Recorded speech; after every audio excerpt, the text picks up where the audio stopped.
gentlemen, welcome, welcome, welcome. Want to just say you are here live and early in the morning, but that's what we do because for some reason we like to be in the morning people. We are welcome to Beard Gang Morning Crew. LaDaruis is on his way, work. So we make sure that we help him out in that category, and he will be strolling in. Speak of the man, say his name, and he appears. I believe in.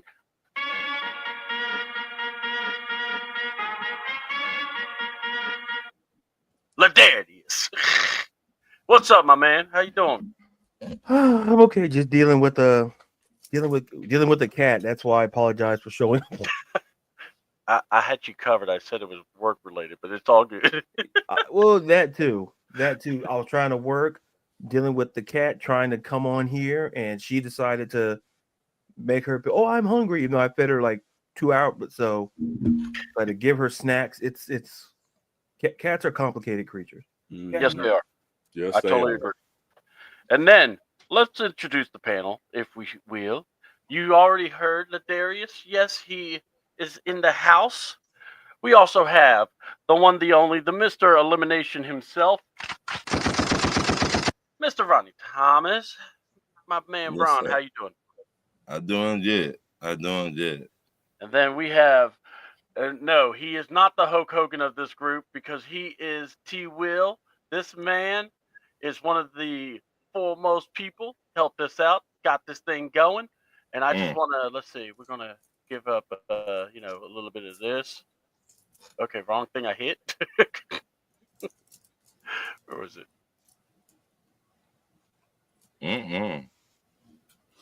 Jealousy is a sickness, brother.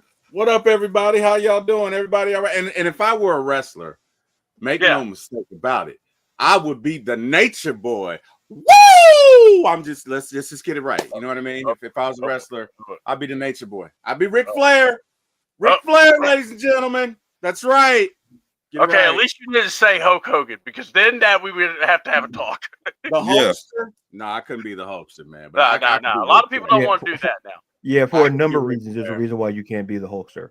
You know what? Because we love you, TWill, I'm gonna say I'll allow the Ric Flair. I'm gonna allow the Ric Flair. I appreciate it.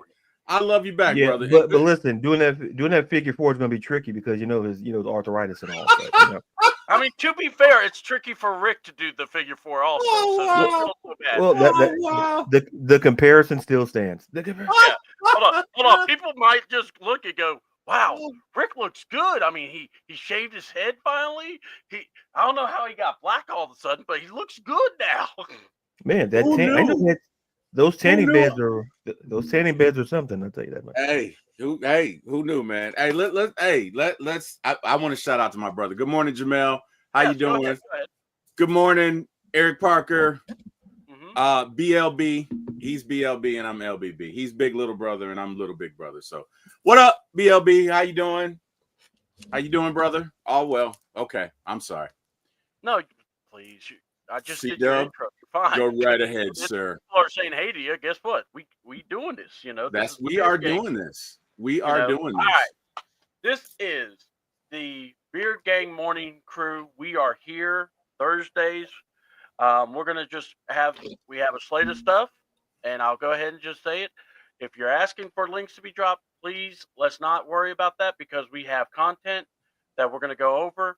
We hope y'all enjoy. Comments, please, because every comment will get read, and I do mean that. So I will definitely be keeping up with it after every segment we have. So just want to bring that up, and before we go into what our stuff is, let's go into the comments again. And we got King Richie in the house. Hey, Richie! What's up, Richie? What's up? This man. This guy's got some good takes too. So what's up, Richie? Atlanta Falcons pandemic. What's going on, man? Many of times, this guy is really good people, man. He celebrated 30 years of marriage the other day. Huh? He celebrated 30 years of marriage the other day. So I wanted to shout him out. Yeah, congratulations. Congratulations. Yes. And big time. Hold on. We got to do it right. Congratulations. Yes, that's right. Congratulations. Hey, I want to shout out one other person. Yeah, I want to shout out one other person, C-Dub, and that is Miss Leanne Loftus. You guys know her, been dealing with a sickness, and she had a surgery yesterday. And hey, I just want to send a shout out, a prayer for her. She's been battling the big C for quite a while now. She's chronicled her journey. I think she's a very brave young lady. I just want to shout her out, man. So wherever you are, Leanne, I hope you're doing better. I hope the surgery went well. I want you to know everybody in Falcon's land was praying for you. And hey, we just want you to be all right. And that's it. That's all. That's what I got. When you're battling cancer, man, we want winners, and trust me, ringing that bell means something. So we're praying and believing for you. Yeah. And Atlanta Falcon Pandemic, one love, fellas. Appreciate that. And then we got some praying hands emojis, so appreciate it. I love this community. We really do care for one another when called upon. All right. Well, let me get my everything going here because I had it all written out for me. All right. So look, this is Beard Gang, folks. Now, before we get into our great debates, we're gonna have what we call the Beard Gang debate between. It's a triple threat style in wrestling. So what we got in one corner, we got the man, the myth, the legend, LaDaruis.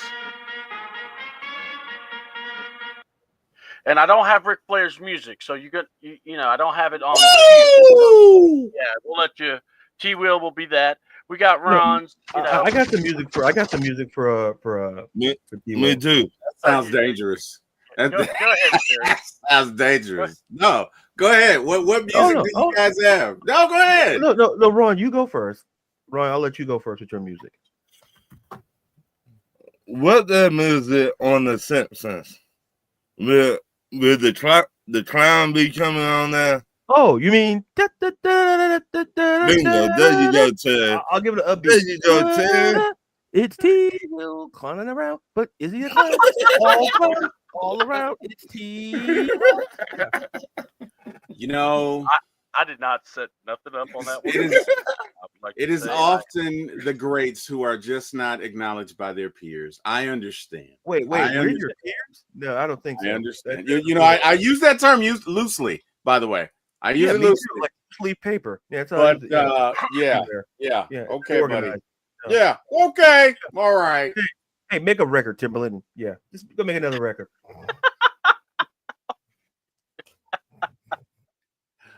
Oh man. All right. What you got, C-Dub? I know.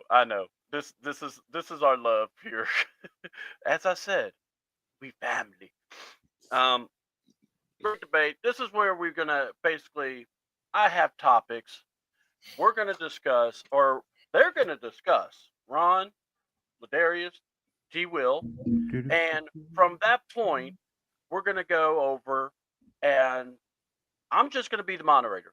Fans, if you have points, I want everyone to be a part of this. By the way, hit like, subscribe to the channel. Without the likes and without the subscribes or comments, we can't be in the algorithm. And come on, let's get in the algorithm. Praying for healing and strength. I wanted to make sure and read that comment. Thank you, Miss Pam. So appreciate you. Also, big shout out. I don't mean to be all over the place, but a lot of things did happen yesterday. Let's give a shout out to One Time for the Fan, John and Mike. These guys have. You mean out of your Falcon mind? You're out of your Falcon mind. Out of your Falcon mind. Sorry. Well, I was going. Yeah, one of those. Out of your Falcon mind, and I believe it's John Yates and Mike. I can't remember his last name, but Mike. They've been doing this show. They recorded their last podcast. Man, it went over 4 hours, and so much love in that podcast was really amazing. I didn't get to watch it all, but I wanted to shout them out, congratulate. Hope all goes well for them. They were tremendous. You talk about a really positive, always looking, and still giving fair critiques. I think they did the job very well. So I want to give a big shout out to that. Terry, I believe you actually were you on the show or because I know you did something. So I did. I know you did something, D. Well, I know it was you. You well, I were know in the because I got the notification from your channel.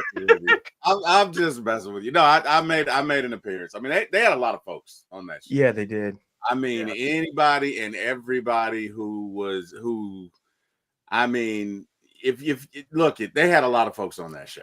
They had a lot of folks on that show. So, I was lucky enough to, make an appearance and, express my gratitude to them. I shared a story with Mike and John about when my mom was in the hospital and she was, we basically have gotten the news that she's terminal and, you got to make phone calls and warn some people and tell some folks. And I was watching this show with and Out of Your Falcon Mind came on and John and Mike are talking. And John says to Mike, so, hey, man, what's with you this morning? And Mike, in true Mike fashion, was like, yeah, I just had sex. And I was like, what? Who says that? And everything I had in my mouth came out onto the dashboard and onto the window. But at that moment, I really needed that laugh. I really did. I mean, I've gotten probably the worst news to this point in my life. And this dude said, he was like, yeah, man, what's up with you? And he was like, why are you so, just out of it? And he was like, oh, I just had sex. But it was, I did not expect that. And I must have laughed for 25 minutes after that. And I said, look, I became a fan that day, man. And I love you guys. And the world is truly a sadder place without you. So I expressed that to them, and hey, we had a good time, man. They were regaling stories and asking questions, and it was just a great podcast. And again, we are truly gonna miss them. Truly gonna miss. And you know who else they had on there? They had Aaron Freeman. Yeah. Aaron freaking Freeman. I was like, wow. Okay. Man, that's pretty awesome for those guys. I mean, bro, they had, they had Smitty and Bigelow and Chris A1 and One Time for the Fan, Jack Spade, and Miss Carrie. Good morning, Miss Carrie. Oh, we see Carrie. Don't worry. We're gonna I'll get your comments. And they had everybody, man. They had everybody that not everybody, but they had a lot of folks that I know. Mad Mike was on there, I think. I'm trying to think who else was on there. Berto was on there. So Berto was on there. I knew Berto would be there because and then they had some guys that I had never seen. But they had a bunch of folks on there, man. So it was cool, man. It was really cool to see that showing of love and just that. Oh, and they had JR on there because JR's last podcast was the night before. And so I got a chance to be on there with JR and John and Mike. And I just express love for everybody, man. Because if you know JR is probably one of the most prepared people I've ever met. Like JR is prepared. JR can tell you how many yards freaking shoot. Damn it, memory. Who's that guy that they never played? He was really great. Antoine Smith. Yeah, thank you. C-Dub, you get me. You get me, brother. You get me. He probably could say he probably could tell you how many yards Antoine Smith had in his first season. Like that's how detailed JR is. Very detailed. Yeah. So I just told him that and we had fun. And God damn it, C-Dub, you get me because LaDaruis is laughing at my memory. And that's just not nice. First of all, I wasn't even. First of all, you're already starting. Listen, Ron was laughing. Listen, if we're gonna do this, you're gonna get Emperor petted today because I wasn't even bothering you. I was listening to your story, yakety yak, trying to listen, and then I just had to mess with you, LaDaruis. LaDaruis was laughing at my memory. Hi, I'm Terry. We're gonna have a debate show right now because this is gonna be fun. I just had to mess with you, LaDaruis. You didn't have to. You chose I had to mess with you, LaDaruis. No, you didn't. It's not a contract to mess with me. LaDaruis, you're my friend, and I love you, buddy. Wait. We're friends? Wait. Yes. We are who friends. said we are friends? We're friends. You can never get rid of me, LaDaruis. We're friends. Listen, let's not be too sure about that. Yeah, we're friends. We're friends. What about Bob? Hold on. It's like let's put the cart before the horse. All right? LaDaruis. It's like what about Bob? It's like when Richard Dreyfuss goes, like, Yeah. don't get it. Bob never leaves. Are you trying to say something? Oh wow. Oh wow. All right. Gary's Oh, like, man. good morning on the panel chat. Terry, press conference is at 11. Really eager to hear what he has to say. Thank you. I was about to ask about that. Please hit that like button for everyone. What's the subject? About to go into it. And can I have the name of Ron's channel? He's the only one on the panel I am not subscribed. I would like to subscribe. Well, the thing is, I don't think Ron has a channel. I don't. But he's on 30 other channels, Kerry, so don't worry. But- He's going to give you a list. Ron A lot of is people been asking everywhere. me to start my own Ooh. channel, and right now I'm just so busy. So You're gonna see Ron. So Ron is everywhere. the ultimate distributor. He's the ultimate point guard. He's like goes, you get some credit. You get some credit because look, I'm on Wait, your show. Wait, Terry, what are you doing over there? he don't know. I was dancing. I was going All with, right. the music. If you man. call that dancing, then I know what You your were ass. just- is. If you call that All right. dancing, Okay. you don't stand a chance.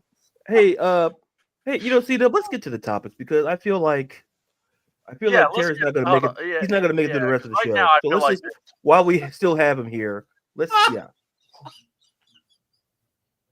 Oh wow. All right. First topic.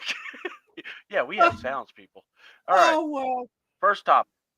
How does 8-win season justify Raheem having a second year? So, who wants to go first, and then we'll go from there. Hi, I'm Terry. I'll go first. All right, Terry, go first. Yeah, Terry. You know what, Gary? You're always our front man, so we're gonna allow you. To Wait. go first. What did you say? What kind of man he was? Well, what I mean is he's been the host of 2 other shows, so he No, kinda you said front guy. butt man. Listen, we got to start pausing.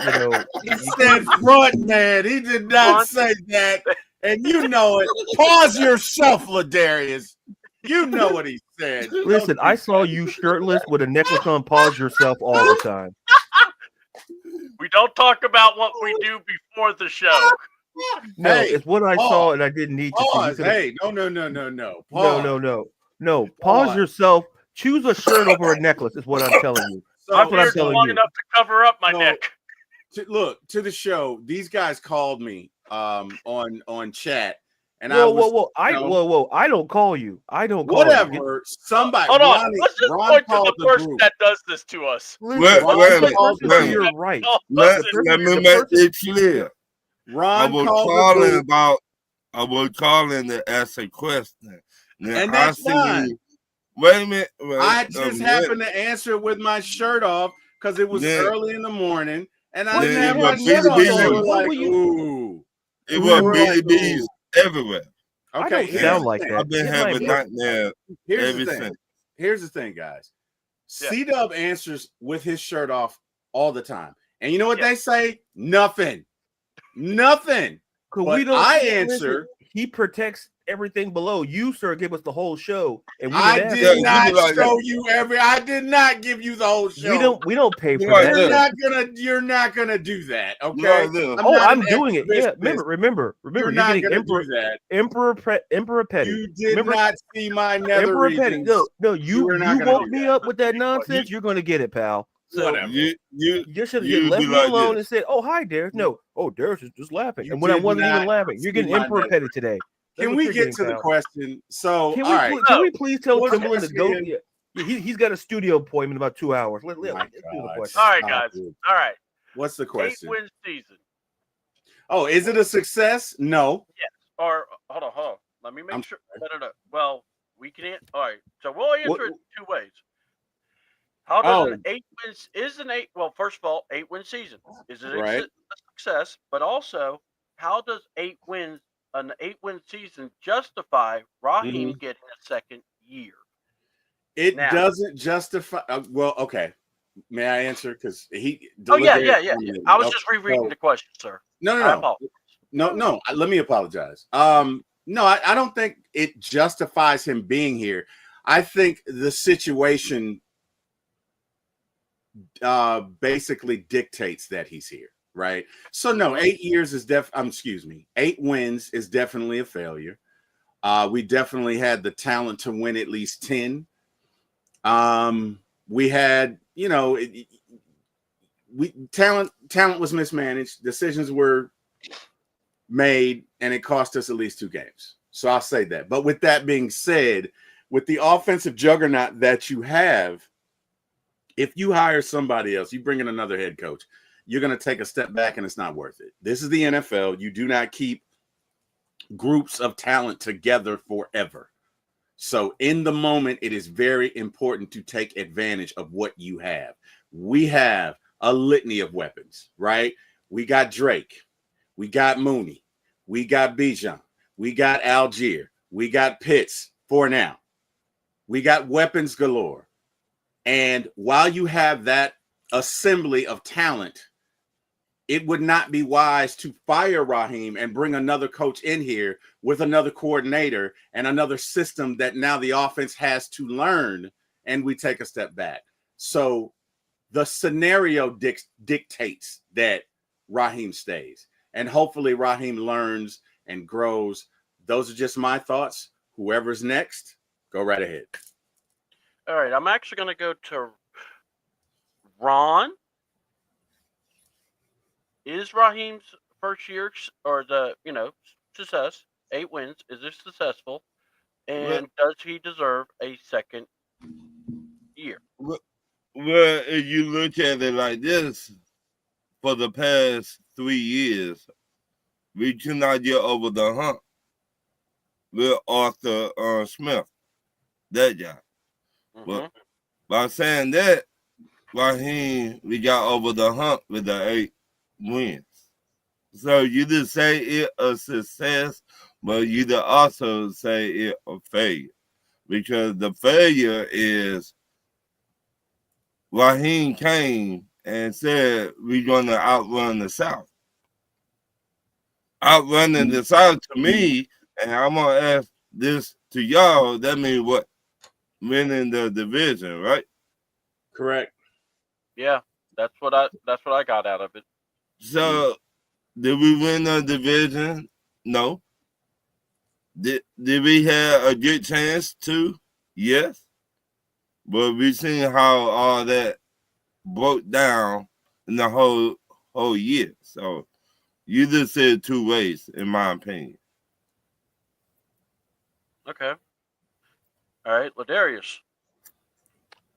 8 wins. Obviously not, because we're 8-9. So 8-9 is a losing record. What I will say is this, and I think T will hit on the point that I think is very important. It's the concept of continuity. Because here's the thing, Raheem and the situations that we put. Listen, I'd argue maybe 3 games we lost because of his decision making. Nobody's just listen. We started the season 6-3, and everything was great. Kirk cut, but to me, what happened is when I believe after that Cowboys game, something. I still believe that Kurt was not 100% healthy. Agreed. Mm-hmm. So, and I'm not making any excuses for Raheem nor anybody on that coaching staff. Here's the reality. You can make a case. Maybe we should have put in Penix sooner. There's so many points people can make here. 8 wins is not a success because 8 wins means we have 9 losses. So obviously it's not a success in that regard.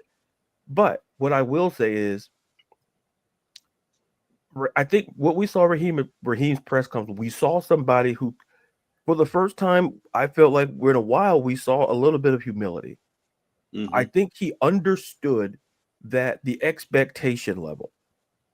I think he saw that he fell short of what the fans expect, because we can understand our expectations is maybe not what the coaches' expectations are.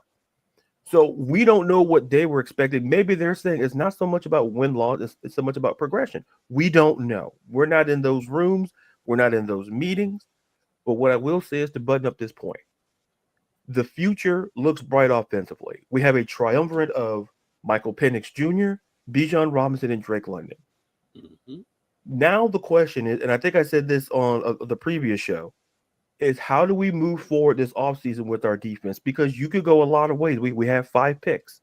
Do we try to get more picks? Do we try to pursue, like a Miles, get you unhappy defensive players? Do we go pursue them? Do we have the capital to do it? How are we going to handle Kirk Cousins? How do we handle our so all in all, 8 wins numerically is not successful, but there is still positives to look at. Because listen, it's easy to focus on the negatives. It's super hard to focus on the positives. Mm-hmm. So those are my thoughts. All right.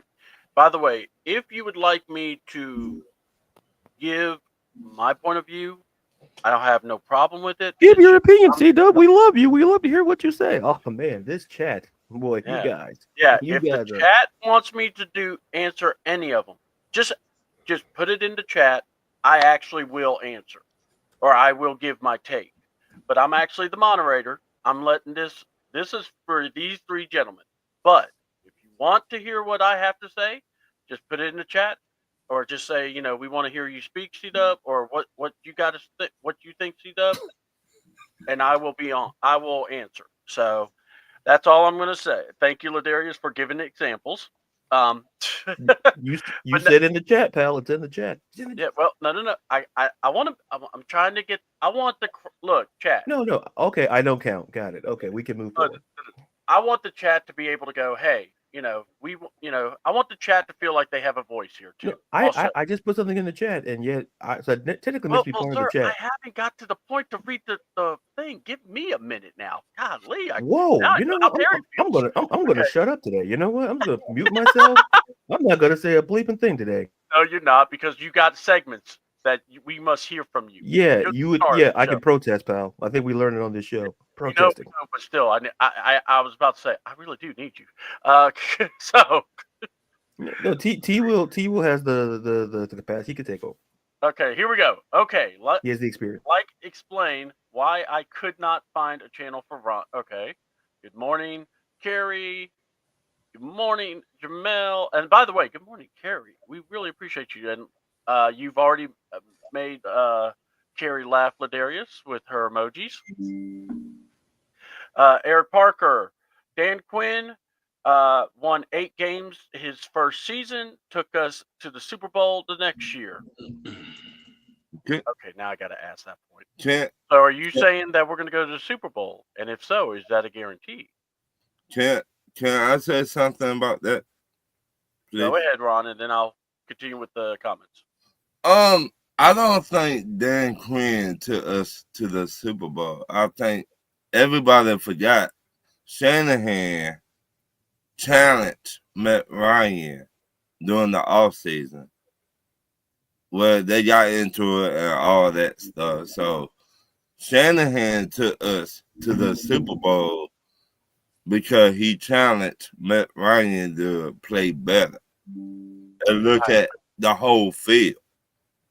Everybody forgot about that. So yeah, that's a valid point, but we don't get to the Super Bowl if Dan Quinn doesn't take over calling the defense in Game 8. So they all took us to the Super Bowl. We can't, because that defense was deplorable, and Dan Quinn got it together, and his buddy, that's how we got there. Because if it wasn't, I'm not saying the defense was great. It wasn't, but Dan Quinn took what he had, made lemonade out of lemons, and we got there. Now, and I'm not saying Kyle didn't contribute to it. He definitely did. I'm not saying that. Right. He definitely did. But Kyle alone did not get us to the Super Bowl. I can't. So what are you saying? All right. I'm saying I'm going to read more comments. I'm saying that Dan Quinn, the head coach, and the Falcons got to the Super Bowl together. That's what I'm saying. Anyway, go ahead. Good fellas, William Amy has chimed in, and if Kurt stayed healthy, nobody would be talking to Raheem. Oh, bro. Look, Eric, I love you. Look, Nope, I'm not doing it. I'm not jumping through that foxhole because I could go there. All the talent comes to waste. Don't make a damn sense. Right. Let's see. I would be surprised if anyone gets fired, said the Atlanta Falcon pandemic. We'll talk about that. If Kurt stays healthy, nobody would be talking about Raheem. And I did get the if, so don't worry. We ain't got no pass rushing help, backup corner help. Got to hope. Epic fail. If you take out 2 wins, Giants rate, we basically went 0-16 during this. Oh, 0-6. I was about to say. I was like, wait a minute. How do you go? Yeah, they fixed it right here. So we need coaches to get dialed into their jobs and out of those capris, come back with a winning mindset. Yeah. Don't take what we saw because Ron does not like ankles. No damn Carolina Panthers have cap space, going to be better. Tampa is going to be a threat. We got Christy Lewis going morning, Christy. Morning, Christy. We got this awesome gentleman, the man that even when he writes a comment, his music comes on.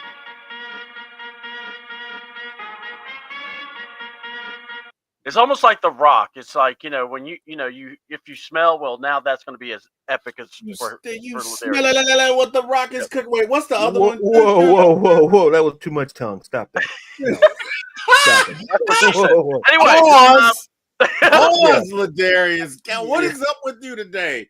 Pause you. We didn't need. It's a morning show. We didn't need that.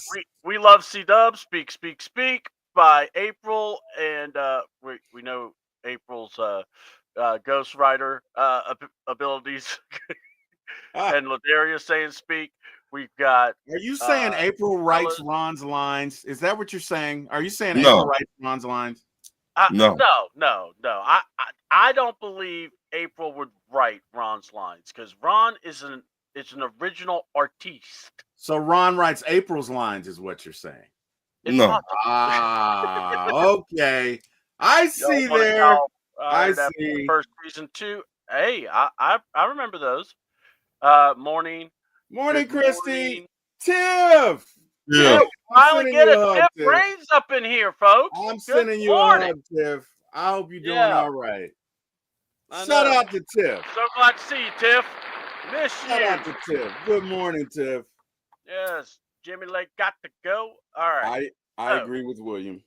I agree with that. So, okay. I will say it this way. 8 wins is not a success. It's a failure. All right? And after all the talk Raheem did, I felt that put him in a bad spot. And in my view,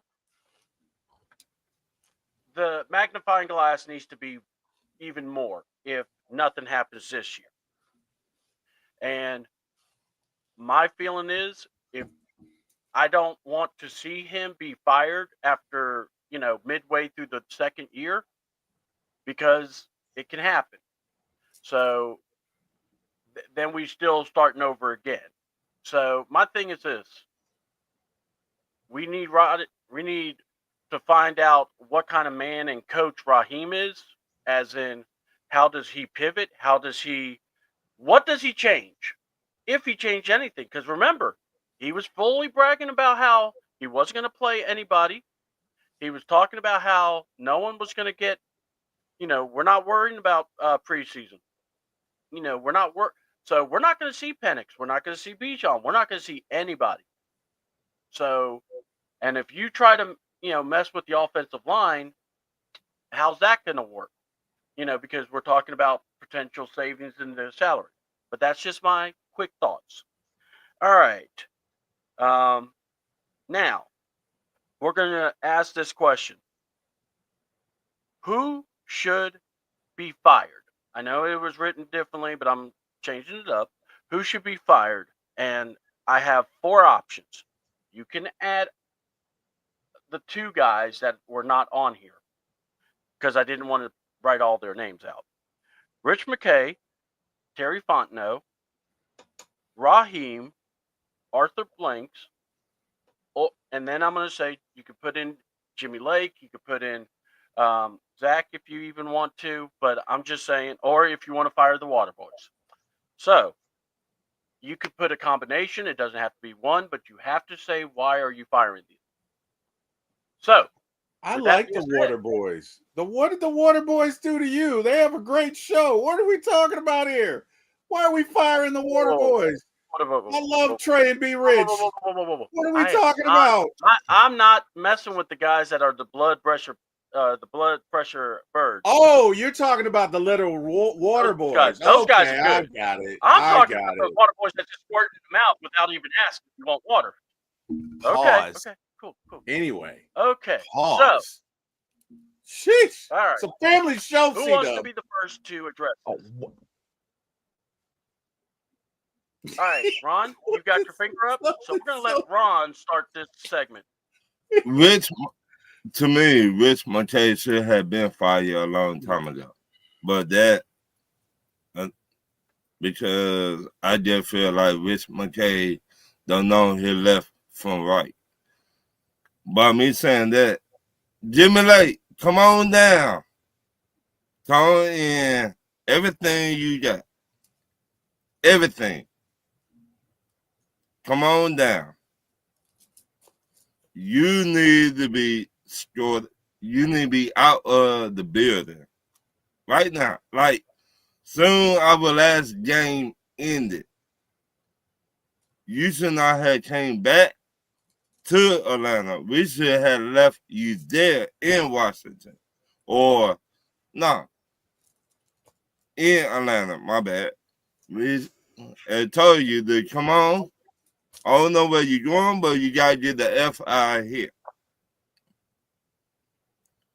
Because the way you called the defense that last game, you signed your resume.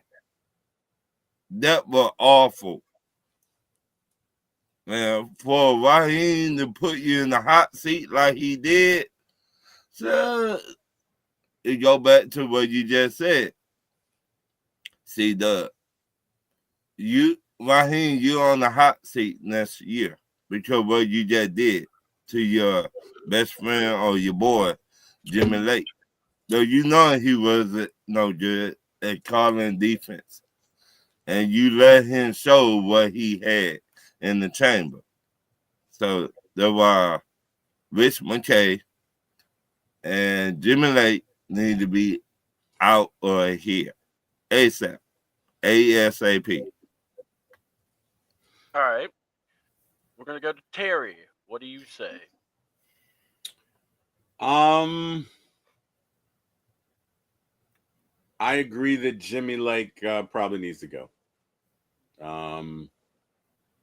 If for nothing else, then that last game, the players just kind of seemed like they were like, we're over it, you know. And look, I don't know. Look, Jimmy has been a head coach at UCLA, and you know he's probably forgotten more about football than I'll ever know. So I'm not a coach. I do not profess to be a coach, but what I will say is that his influence did not seem to set a winning environment. I didn't agree with a lot of the calls, and he was not willing to make the necessary changes until the bye week. And so, yeah, I think Jimmy needs to go. I think we need a new D coordinator next year. As far as Rich McKay, I don't even think Rich McKay has anything to do with the Falcon side of the building. I think he's Atlanta United now. At least that's what his title says. So I don't have an issue with him. I think Terry and Raheem. I'm thinking about Rakim. Sorry. Freudian slip. Anyway, Rakim will say peace.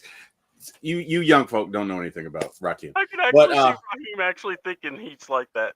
Yeah. Rakim will say peace. Yeah. Anyway, I don't know, man. I don't know where my mind went there. But no, in all seriousness, I think Terry and Raheem deserve a second go round. If for nothing else, then we have this offense in place.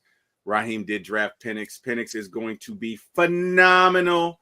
I think this offense next year is going to be phenomenal. And I think Raheem's task is to find, first and foremost, a very good defensive coordinator. And let's put this hodgepodge defense together because we don't have a lot of money. We're going to have to make some decisions. We're going to have to, cut some guys. This defense is going to look totally different next year. And he's going to need to put something together great. But if we can get just adequate defense with this offense that we have, we should not only make the playoffs, but make a deep run. So those are my thoughts. I think that the only one to go or be voted off the island is Jimmy Lake. And to my counterpart, LaDaruis Brown and his band of renown. Hey, man. No. It's written in the deal.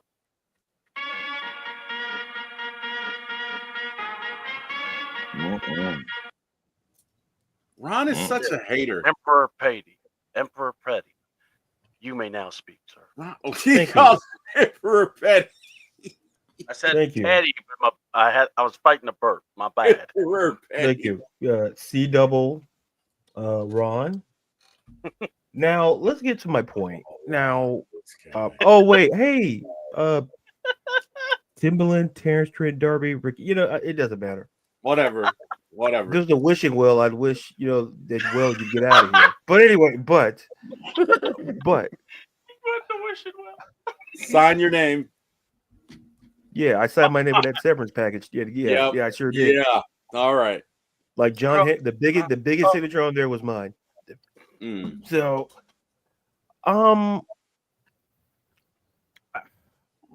Rich, like I say, I'm not too sure. Like he's still on the Falcons website. Rich McKay is, but I'm like T. I think he's more with I think he's more on that side. But what I will say is this: is that Rich McKay has been a part of the organization since 2004.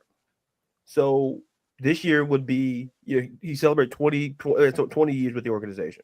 Mm-hmm. So in that time, there's been not including interim coaches Emmett Thomas and Raheem Morris was the interim coach. We've had 6 full-time head coaches on this team under Rich McKay. Mm-hmm. Only 2 of those coaches had winning records. So we had Jim Mora, Bobby Petrino, Mike Smith, who went 66 and 46, Dan Quinn, 43 and 42, Arthur Smith, and then Raheem his first season going 8-9. I'm a big believer of if we're complaining about the same things, you have to look for people in the organization who's been around long enough. Now, I think Rich McKay is he's a very influential person. He's very we know his life, we know who his father is. We understand that we get all of that. But if he's still part of the Falcons decision-making group, I think it's time to kind of move on from that. And like I say, I don't know if he still is or not, but I'm going by if they haven't updated their website, that's not a me problem. That's a their problem. But he's still on the Falcons website. He's been there since 2004. You look for people, if we're still complaining about certain things, we look for the guy who's been in the longest. And if things haven't improved, Rich McKay's been there 20 years. So it's easy to go, listen, we need to get rid of Jimmy Lake for this reason. Teams are firing their defensive coordinators, and there's only so many defensive coordinating candidates out there. So if there's 10 openings and there's 5 good candidates, guess what happens? We may have to we stay in the, because listen, Steve Wilkes is in the building, but also like I get Mateo's point to keep him away from that. That's my point. Keep him away from if you keep Rich McKay, leave him out of the decision-making process, because we've seen 6 head coaches under his, whatever. But going back to Jimmy Lake, if we move on from Jimmy Lake, we have to do it ASAP, because we understand teams have fired their coaches. They're looking to build their staffs. We're looking at guys like, like Ron mentioned the other day, like Steve Wilkes is out there, Robert Saleh, who's a head coaching candidate's out there. There's so many opportunities out there. There's only so many candidates. So my biggest thing is, get rid of Jimmy Lake. If you do, because there's no guarantees. I think I said it on the other day. Just because Steve Wilkes is in the building doesn't mean he can't leave that same building. It's like I say, if you've been with somebody so long and you don't put a ring on it, they're going to leave at some point. So that's Steve Wilkes. So like, if you're not, Steve Wilkes is not going to hang around. It's like, are you going to hire me? He's going to move on. because that's time wasted. So those are my thoughts. I'm surprised C-Dub didn't hit him with the I was too busy laughing. I was too busy laughing. I can't even lie. I'm Man. surprised. He didn't put a ring on it. I'm like, I'm done. That was damn. If you like, Right. if you wanted, you should have put a ring on it. I'm just saying, it Yeah, was there. It was there, right. C-Dub. And this is why Emperor Petty is in the house tonight, man. I mean, this is great. LaDaruis, thank you. Thank you, and thank TWill for bringing that out because he shouldn't have said what he said earlier. So Right. credit him. All right, I'm trying to see where I left off last on the comments. Whatever I can do to help, guys. Whatever I can do to help, you know. Okay, Just tone it down. I just gave you a compliment. Calm it down. Yeah, it's awesome. And then I love this. Who the F is Arthur Blanks? Yeah, because you said Arthur Blank, and it's like I knew you meant Arthur Blank, but yeah, well, you know. And then we got Jimmy Lake at the D line. We got I watched an hour and 45 minutes of Penix footage this morning. We need an O-line to gel and shore up. No, I'm with you there. Rich McKay's still around? Question mark. Yeah. And you know, the reason I put Rich in there is he is in the building, and it's like, you know, if you really want to get rid of like a Grim Reaper style thing, you got to get rid of the whole like I can't even see you in the walls, man. I got to take your pictures down. So just because you down the street or down the office on the other side of the stadium, don't mean you're still You're still here. So you know that's what I'm just meaning, or that you know, and he's still around. Let's see. Oh, he's not. Yeah, I know. I don't know, man. If Goodell's still staying as commissioner, I think he'll be commissioner out of spite for so he doesn't. Yeah, the presser is on, and I'm trying to get a link about it, but I'm not going to simulcast it because I don't want to try to mess anything up here. So if anyone gets anything, just kind of let us know, and we'll talk about it. Because see, I thought the press conference wasn't going to be till maybe later the afternoon. So that's I thought it was going to be at 1 o'clock, like they said. Yeah. So you know what? I blame Terry Fontenot. Now, Terry, I wasn't going to even put you in getting fired, but no, not you, TWill. God. I blame TWill. Hold on. In our epic trade, hold on. TWill, are you mute? No, you're not mute. Okay. No, I didn't want to interrupt you. I was just doing my antics because Ron blames me for everything, and I didn't do this, Ron. I had nothing to do. No, you did it. Hold on. I'm going to say it like Ron did at the trade deadline. Terry, you dumb ball son of a... And Terry's like... What did I do? I didn't do anything. And I can't help it if I'm bald. That was Mother Nature.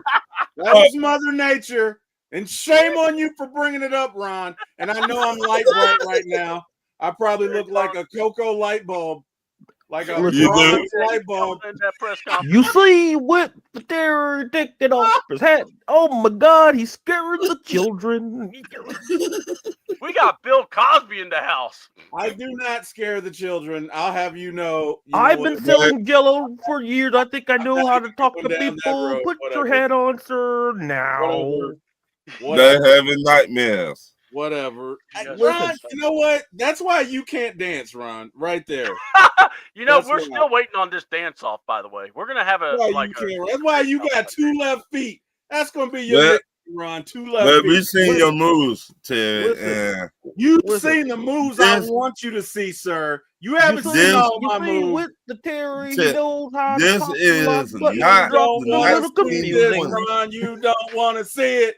You don't want to see it. You know, look, no, for the love of God, we don't want to see the pop and the lock. Please don't drop because your pop don't lock, the rock pop don't drop it. You don't want TWill to get up, and boy, that nightmare. Hey, you remember that? You don't want you to get up because you might not be able to sit back down. Look it. You remember that scene in Breaking when Electro Rock killed Turbo and Ozone, and Ozone was like, listen, fool, I was the man. Cosby. I was the king of the 80s. I was there. I hung out with him at the parties. I'm just saying. All right. No, listen. You don't want any of this, Ron. You don't want it. Listen, we didn't ask for it, so you can't give it to us. Blah. What? I feel about Ron the right now. Damn it, I'm trying not to cry. All right. You put this all on Terry. No, I hear you. I hear you. Hey, what happened? You know, I heard Bill was here. I must have missed it. Yeah, I know. But you know what? Every now and then, Bill makes an appearance. I don't know. Bill, we're gonna start. Here comes the terror thinking he knows more than everybody, taking off his cap to the people, scaring the children, scaring the family, trying to pop and lock. But if he drops, he might not get back up. And oh my God, there's so much been gay. Put your hat back on, sir. We didn't ask you to. This is a hat that America can love. Okay, America used to love me, but you see what happened there. You need to America can love this head, okay? Pause. Whoa, triple pause, option right, skedaddle, boogaloo to the right. Put your hat back on immediately. I'm afraid to dance because he got bad hip. No. Ron has challenged Terry in his dancing ability, Tiff. And yes, we have been trying to. We're gonna have to organize a dance-off between Ron and Terry.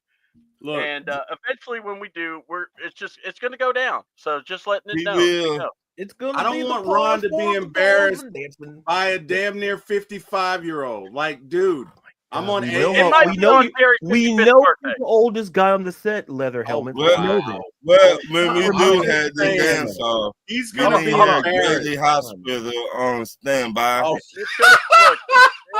There's gonna be a birthday party for TWill, and we're gonna do a dance party, and Bill Cosby's gonna MC the thing because it's just gonna be epic. Everybody! You thought I was gone? I'm back. It's the cause. Just stay away from the punch. Goodness. Hey, listen, if you get the punch, I suggest you staying away from it because the major jumping in the punch. So you want the punch, you got to bring your own. We had Grady Hospital on standby, like in the next room. You know what? All right, hold on. Put that on Greg Beatles. He signed off on every. Okay, I'm liking this. See, this is why I'm wanting y'all to be a part of this, the crowd, because you could give us some names that we haven't thought of. Bless you. Gazoon time. Back out on that one. Say it. All right, Terry. We know you know many languages. All right, Jesus Christ. Greg Beetle again, the president of the Falcons, is the new Rich McKay. I love it, y'all. I want to see some pop. Whoa! I want to see pop locking. Oh boy, they want to see it. The people want to see it. The people have spoken. Okay. Well, the only people want to see it is you in your mirror by yourself. They want to see Ron. We don't want to see it. They want to see Ron get this, man. I'm just saying, y'all ain't ready. No, listen, you're going to be ready for a medical hospital room if you don't stop moving your muscles that way. I'm trying to tell y'all, Grady Hospital. Oh, God. I'll be in the next room. Well, by the way, get your jello now. Wait a minute. Right. I'm near God, what is that?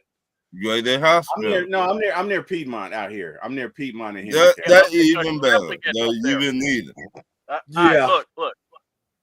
I got to take back control of my show. Thank you. So,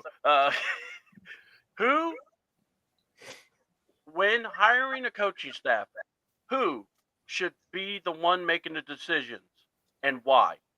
Should it be the GM and head coach combo? Or should it be the GM? Or should it be the head coach? Like I said, answer and why. And we're going to actually let the Emperor himself, we're going to let Mr.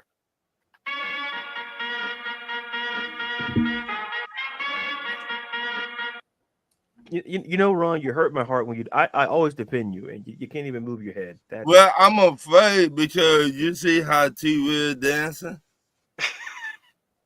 Yeah, I get it. Yeah, but LaDaruis wants you to, kind of just bob your head. That's all. Oh, wait a minute, Bill, you got something to say? You can't. I got a few things to say. Let me tell you right now. TWill. For the love of God, TWill, will you know your role and shut your mouth? Because If you smell what the cause is cooking, Oh, God. Oh wow. thanks, Bill. Bill, stay away from the stuff. All right. Yeah, me just kidding. All right. Thanks. Bill's wild, man. Don't bet you know your what? sweet- I'm not gonna you bet crack your that sweet joke. jello. I am. All right. I'm not gonna crack that joke. I'm not gonna crack that joke. No, what are you gonna say to the cause, Terry?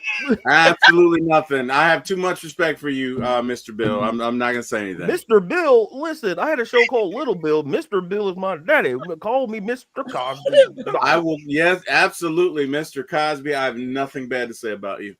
Thank you, me and Camille appreciate your support. Thank you very much. You come over for a little nice turkey dinner.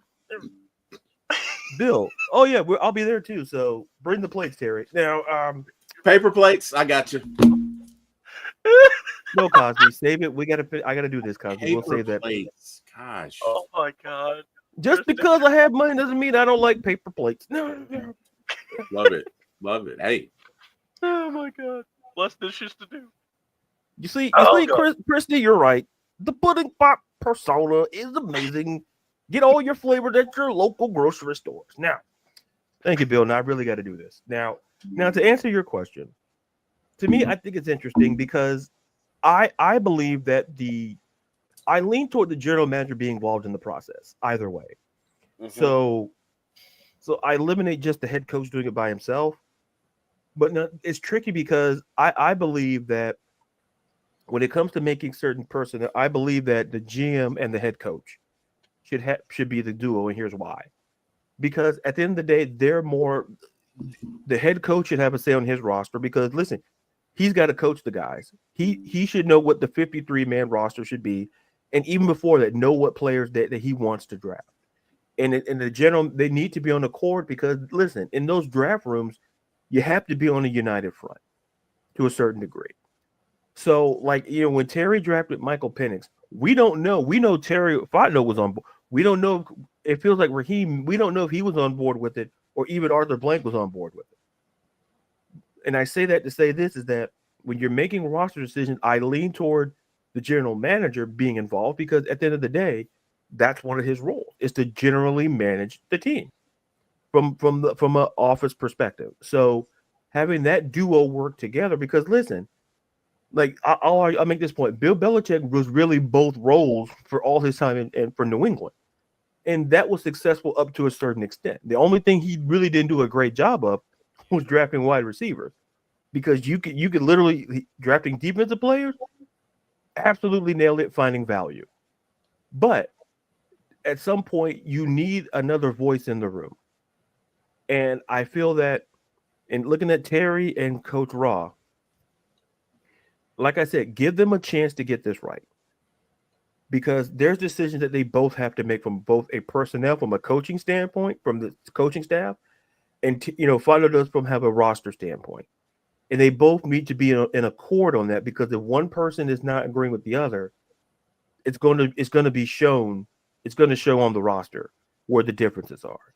But I just believe in totality. I believe that the general manager should be involved in the process to a certain extent because those two are going to be working together a lot more than say the GM and the owner, like who has to. So they're going to be working together a lot. So I just feel like that's the situation. Have them two making decisions to that certain extent. Okay. All right. Ron, go ahead, brother. I with LaDaruis, the GM and the head coach got to be together on the same page. If you're not on the same page, it will not work out well for you. You got both of y'all got to come together and to find out what you want to do with this team on offense and defense. Yeah, y'all glued to the hip, what TWill will say.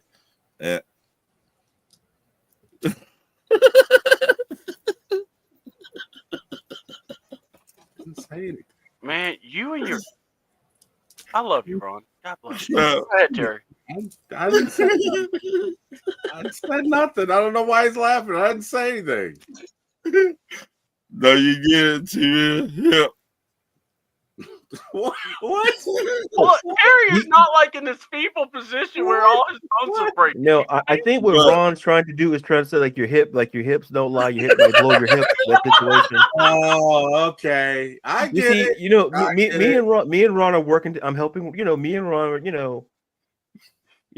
but listen, Shakira's hips don't lie. Listen, Terry's hips, they've been lying to him for a long time. I don't know about that. I don't know about I that. think I just- know.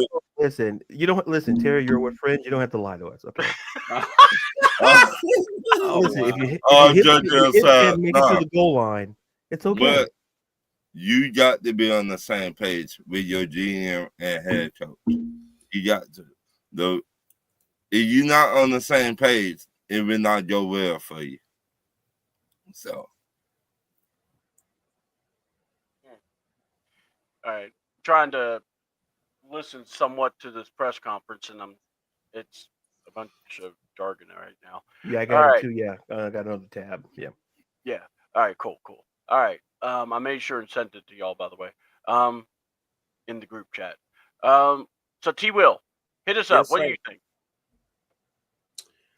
So the question was, should the head coach or the head coach and the GM or the GM hire the defense coordinator? Was that Or the staff? The staff. I'm not saying Falcons. I'm just saying in general. staff. when you have a the team- the staff that would be subordinate to the head coach? Yeah. Okay. Having been in management, Mm-hmm. I believe that if someone is going to report to me, I need to hire them because I have to work with them. And let me give you an example. I was a supervisor with Sprint before they became T-Mobile. I think I might have worked in that role for 7-8 years. 5, 6, whatever. Anyway, we had coaches or a position of coach, which is a position between an agent and a supervisor, right? Okay. There were certain coaches that I'm not going to say I didn't like, but I didn't work well with, or I didn't work as well as others because I like things a certain way, right? And I believe a coach's role is that, so I might have had peers who, their coach may have done this or their coach may have done this. I felt like a coach was, when I'm away, the coach is me. So that coach needs to carry themselves a certain way. They need to have the respect of the people. They need to be a certain way, not just the position, but they need to carry themselves as though they were in management when I'm not there, right? So for me, it was important to pick folks that I saw certain leadership characteristics in. It was important for me to pick folks that I knew we had the same belief systems and we could work together. So for that reason, no, if I'm Raheem, I want to pick my staff because I got to work with these guys every day, right? The GM can give me some input, but ultimately when it comes to my staff, I want to pick them because I have to work with them every day and I need them to execute what I need them to execute. So those are just my thoughts. Okay, cool. And when it comes to that, I always feel like the GM, like Ron and Terry and like LaDaruis, it's almost like this. It has to be symbiotic. It has to be where all three, it's like, or because in relations, the GM is working with these coaches because these coaches are going to give him the overall record that's going to say, hey, I need to stay here. This is what we can build on. So yeah, I get that. Okay. We're gonna take a pause on Firing Squad, and let's go over to our comments because boy, y'all are just killing it here. Let's see, we got to find where I was at last because last comment I had to stop at was we want to see Terry popping locking, and You don't want to see that. it interrupted, guys. So give me a second here. Dance. Okay. Yeah, Christy wanted to see the pop and locking. So we also had Tiff giving some laughs. We had Jamel saying head coach. Jamal, I'm sorry. I didn't say Jamal. It's my bad. LaDaruis, you are the Pudding Pop persona. Bringing back the Pudding Pops. I appreciate your support. Thank you very much. You guys have a blessed day. Stay warm. Stay safe. TTYL. And yeah, especially with the cold front. It's going to be cold, but don't worry about all this snow talk. Because like I said, with Georgia, if it snows, just be shocked. That's all. That's what we have to be. You know, it's funny how people go wild. The journalist just asked Terry, what is his role? Yeah. I need to know the answer. A lot of clowns in the live chat for the press conference. Yikes. It is. If you go look at the live chat to that press conference, it's like every fifth it's like multiple clown emojis. And I'm like, oh, okay. Because I was about to say, well, I know that Jesus. Raheem didn't they didn't have Steak or Zeno at the press conference because John Harris was saying that, or how mad he was because those two should have been there because they usually bring the fire and the accountability. Right. So I'm wondering if they're there. They say Mark's in there. Yeah, he's there. Oh, good. Yeah. Mark in his two X small shirt needs to be there so he can, have his questions. Listen, I'm a big man. I need a bigger shirt. But listen. Yeah, I know. I feel the same way. Yeah, to each his own. Like I try to get the next size up, just when you're washing, but that's yeah. But Zeno, it's like, oh, it's like, okay. I have a question. Like, whoa. So before we end off the great beard debate, let's go ahead and just ask this question to the panel. Who is your MVP of the Atlanta Falcons and why? I want to go to TWill. Who is your MVP of the Atlanta Falcons and why?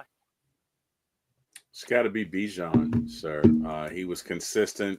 Well, I mean, if you wanted to look at defense and offense, it'd be Bijan on offense and Jesse Bates on defense. But I mean, if we just have to have one, it'd be Bijan. Bijan has been consistent all year. He's a great runner. He's a great pass catcher. He's an excellent blocker. And he just embodies all of the qualities that you want in a leader, all of the qualities that you want in a first round pick, all of the qualities that you want in Atlanta Falcons. So yeah, for me, it's Bijan. Okay. Let's say, Ron, what do you say? I say Drake London. He got 1,000 yards this year. 1,000 yards. That not every wide receiver to get to 1,000 yards. And he's still growing as a wide receiver. I think he's third or fourth in top wide receivers right now in the NFL. They're hard to do. So give me Drake London. Okay. LaDaruis, what say you? Everyone's saying, I'll be different. You guys, I agree that Bijan and Drake.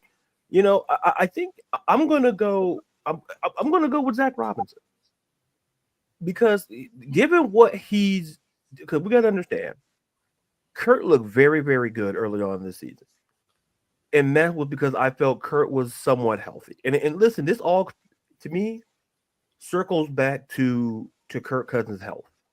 Was basically the crutch of this season. And when he was healthy, we were 6-3. The offense was looking great. And then all of a sudden, something along the way, listen, Kirk, like I say, I'm not going to repeat, earlier, but the point is, like, our offense looked good, more than our defense did in terms of consistency. And listen, we just mentioned, Bijan. I think, Bijan, top 5 rusher in the league, up there and, almost 2,000 scrimmage yards total. Drake London, 1,000-yard season. Like, it makes you wonder, like, give Zach Robinson, Michael Penix for next season, a full season. This could be a top 5 offense. Mm-hmm. Zach Robinson showed, like, listen, we harped on him a little, but when you look back at the numbers in hindsight, I argue that, listen, Zach Robinson figured out the play calling He figured out what his players can do and don't do, and that's the job of a coordinator. Like you see the way Michael Penix throws the ball. Listen. Some of those throws are like it reminded me a little bit like Rick Vaughn in Major League. Like sometimes when he has like the speed, it just kind of work on getting it into the catcher's glove. Mm-hmm. You work on Penix, you kind of on the accuracy a little. Like Michael Penix looks great. Bijan looked great. Drake looked great. And I think we harp on the coaching staff a lot, but I'm gonna give credit to Zach Robinson. I think given what he did with a quarterback who wasn't 100% healthy down the stretch in Kirk Cousins, and then in the games he worked with Michael Penix, the offense looked great. So kudos to Zach, and listen to Bijan and to Drake as well. Okay. Yeah. Well, with that being said, and we don't have any more topics, we're going to go into our next segment, and we're going to lay it down with LaDaruis Brown, as I was trying to hold off a cough. And by the way, one comment, Chris said he's confirming everything I said on the Ladies Birds on AFN. Fans need to understand how the Falcons operate on the business side of the ball. We'll discuss that in a little bit there. All right. Because right now the hot topic is Terry's presser right now. So, but yeah, we're going to talk laying it down with LaDaruis Brown. I know y'all are probably looking, going, well, what's going on? Well, that's not for me to decide. That's for this man to decide.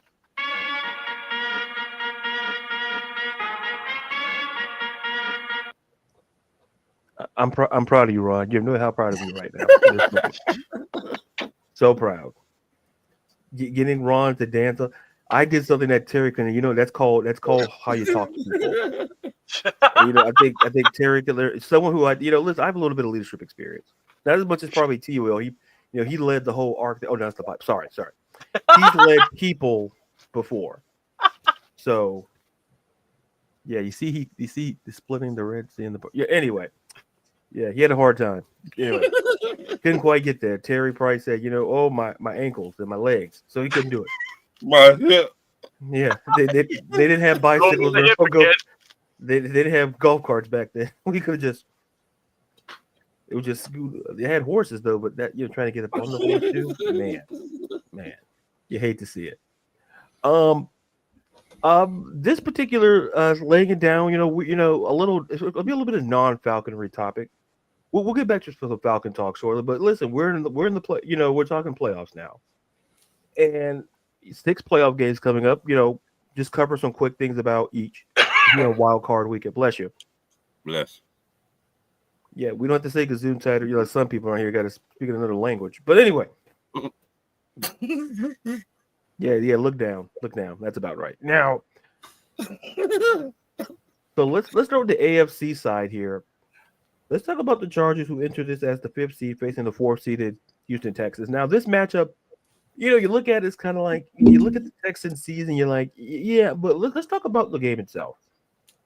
This Chargers defense has been great all season under Jesse Minter. They have the 3rd fewest first downs via the pass with 170. So their pass defense has absolutely been fantastic. And their offense, they've scored 30 plus points in their last 3 games. So in 3 straight games, the offense find the momentum at the right time of year. So and for Houston, listen, Houston's in the top 5 in the fewest passing first downs allowed per game as well. So it's going to be interesting to see what goes on because how the run game could be a factor with the Chargers, J.K. Dobbins. And listen, no one's talking about the year Joe Mixon's having there in Houston. Leaving Cincinnati and going there and taking the share of the load on the run game there. So that's something to kind of look out for the run game and see which passing offense can kind of get the advantage.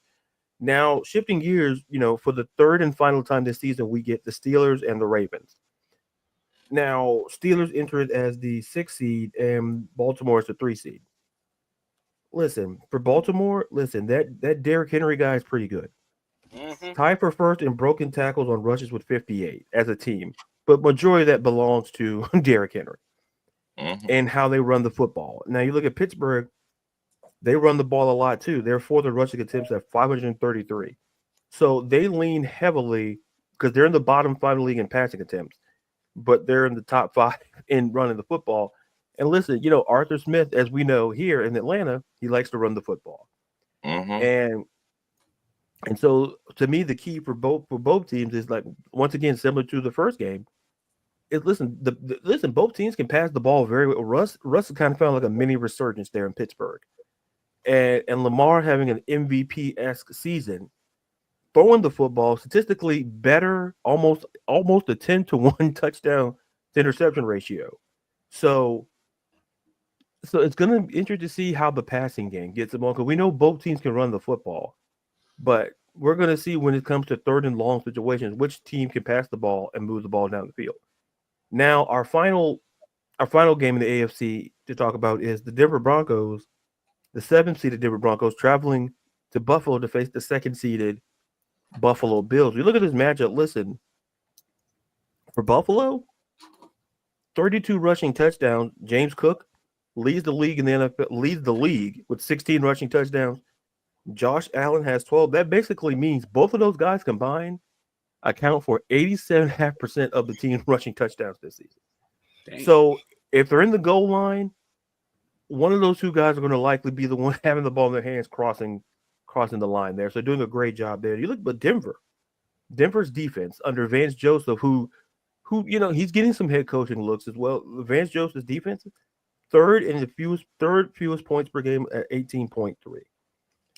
And so they've been good all along. We talk about Bo Nix and how great they are. That Broncos defense, 180 from what they were last season. So doing a great job in that front. And also Denver, they allowed the third fewest rushing yards per attempt at 3.9. So it's going to be a battle in the trenches.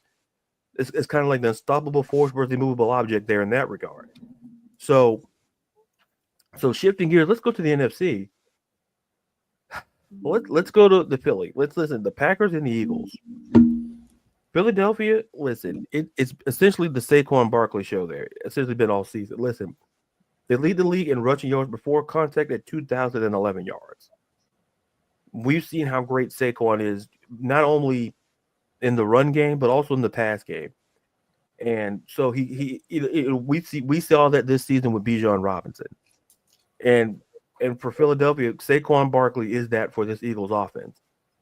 And for Green Bay, listen, they're first in broken tackles on receptions at 32. So their receivers, physical enough, they can have that yard, have that yak, that yards after catch. So which is very important as well. So something to keep in mind in that regard. So listen, it may not be the game that people think it is. So something to keep in mind there, because the question is going to be Jordan Love. What are we going to see from Jordan Love? Mm-hmm. What are we going to see from Jalen Hurts? Because there's talk, it's a whole different. Is he cleared? I think Jordan Love playing. No. Yeah, I think Jalen. I think Jalen. There's a good chance he will play. Okay. I think that's why he didn't. That's why they didn't play in the season finale, because everything was all but locked up. So I think everybody kind of got arrested in Week 18. A lot of players got arrested in Week 18. Mm-hmm. If you go look at that Broncos Chiefs game, KC didn't care. That game could have been like the Washington Generals and the Harlem Globetrotters. That's what it felt like. Mm-hmm. Andy Reid probably didn't drop a gameplay. He said, Carson, just figure it out. That's what he probably told. He looked at Matt Nagy. You got this. Hey man, I'm gonna grab a cheeseburger. You got this. So right. So now probably a game that's gonna be interesting is gonna be on Sunday night. It's the Washington Commanders and the Tampa Bay Buccaneers. This match is going to be interesting on a lot of fronts. For Tampa Bay, they're the second lowest percentage of poor throws per pass attempt at 11.2%. So we've seen Baker Mayfield, when he throws the ball, they're efficient throws. They're not terrible throws. That's what the numbers tell you, that when he steps back and throws it, there's a good chance that the throw is going to be a pretty good throw. It may not be completed, but it's a very efficient throw nonetheless. And for Washington, offensively, this stat doesn't get talked about enough. They're first in fourth down conversion percentage at 87%. They're 20 out of 23 this season.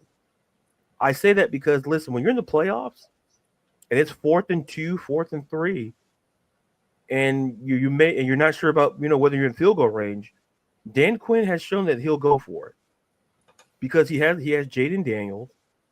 You know, he could play action it. You can do the RPO. There's so many things you can do with Jaden Daniels where you can go for it on fourth and short, and listen and feel confident that he'll get it.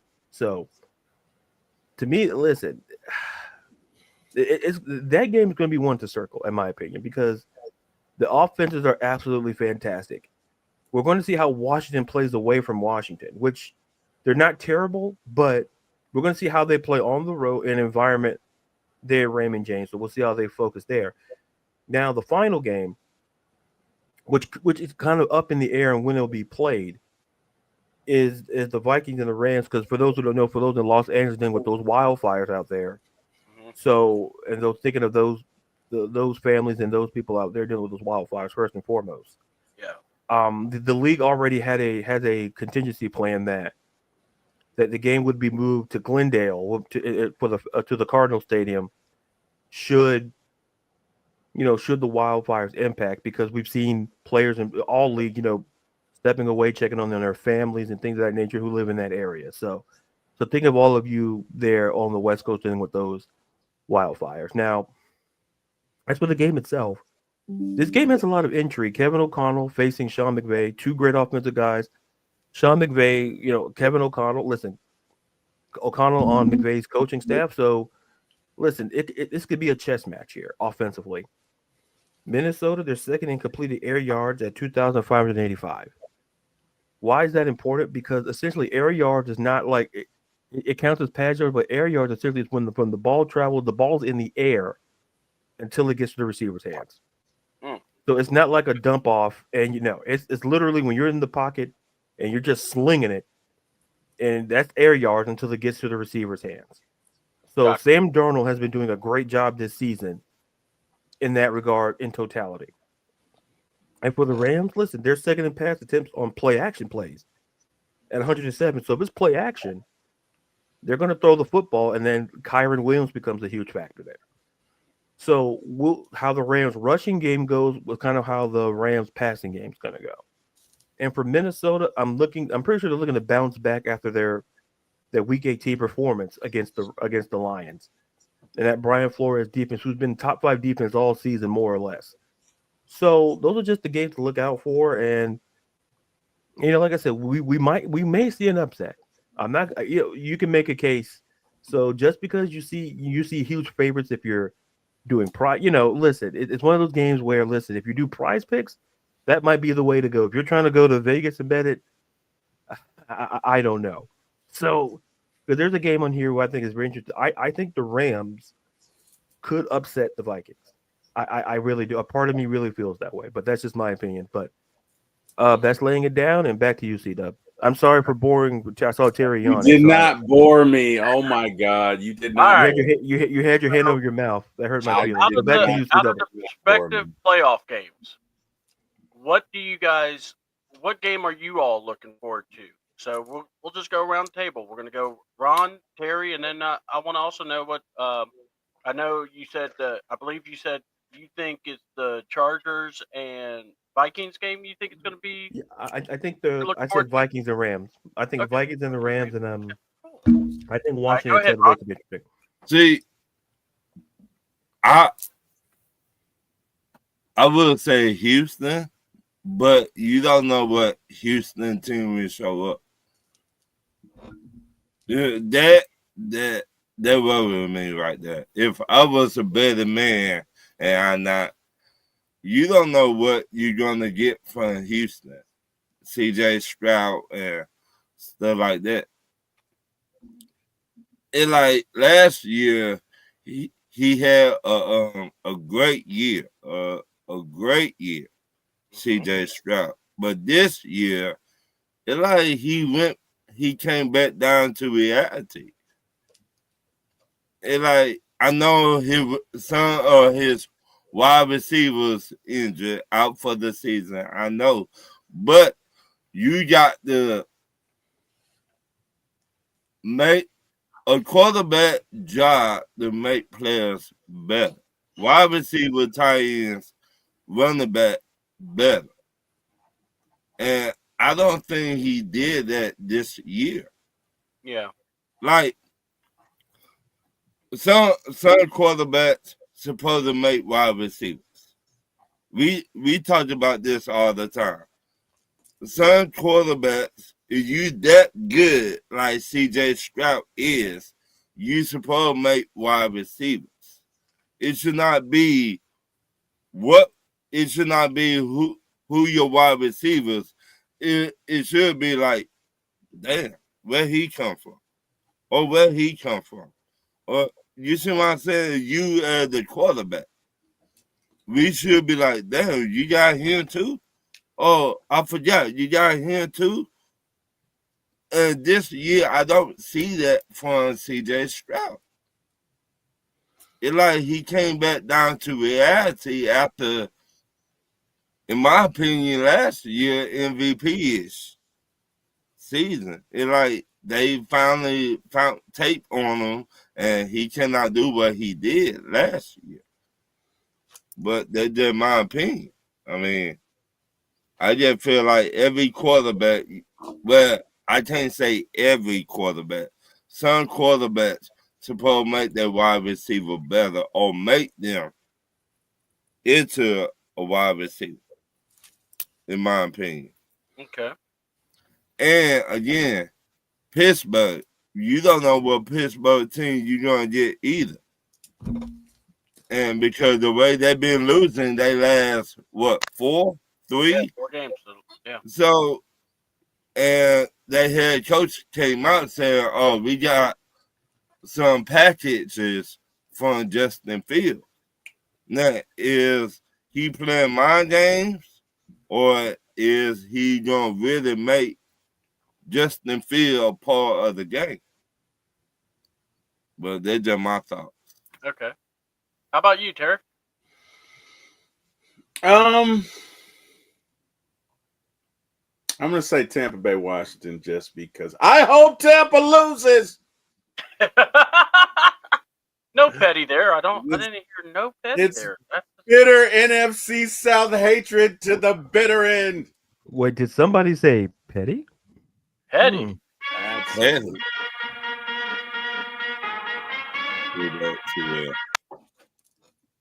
See? Yeah, no, seriously. I think that's going to be a good game. Tampa's offense is really good, but Washington's offense is really good as well. And I just want to see what's going to happen. You know, that's going to be a very interesting game. So I'm looking forward to that. I agree. Pittsburgh and the Ravens is going to be interesting just because Pittsburgh is, you don't know what team's going to, I agree 100% with Ron. You don't know what team's going to show up. You don't know. Pittsburgh could win that game. They could win that game, or they could get blown out by 50. So those two kind of pique my interest.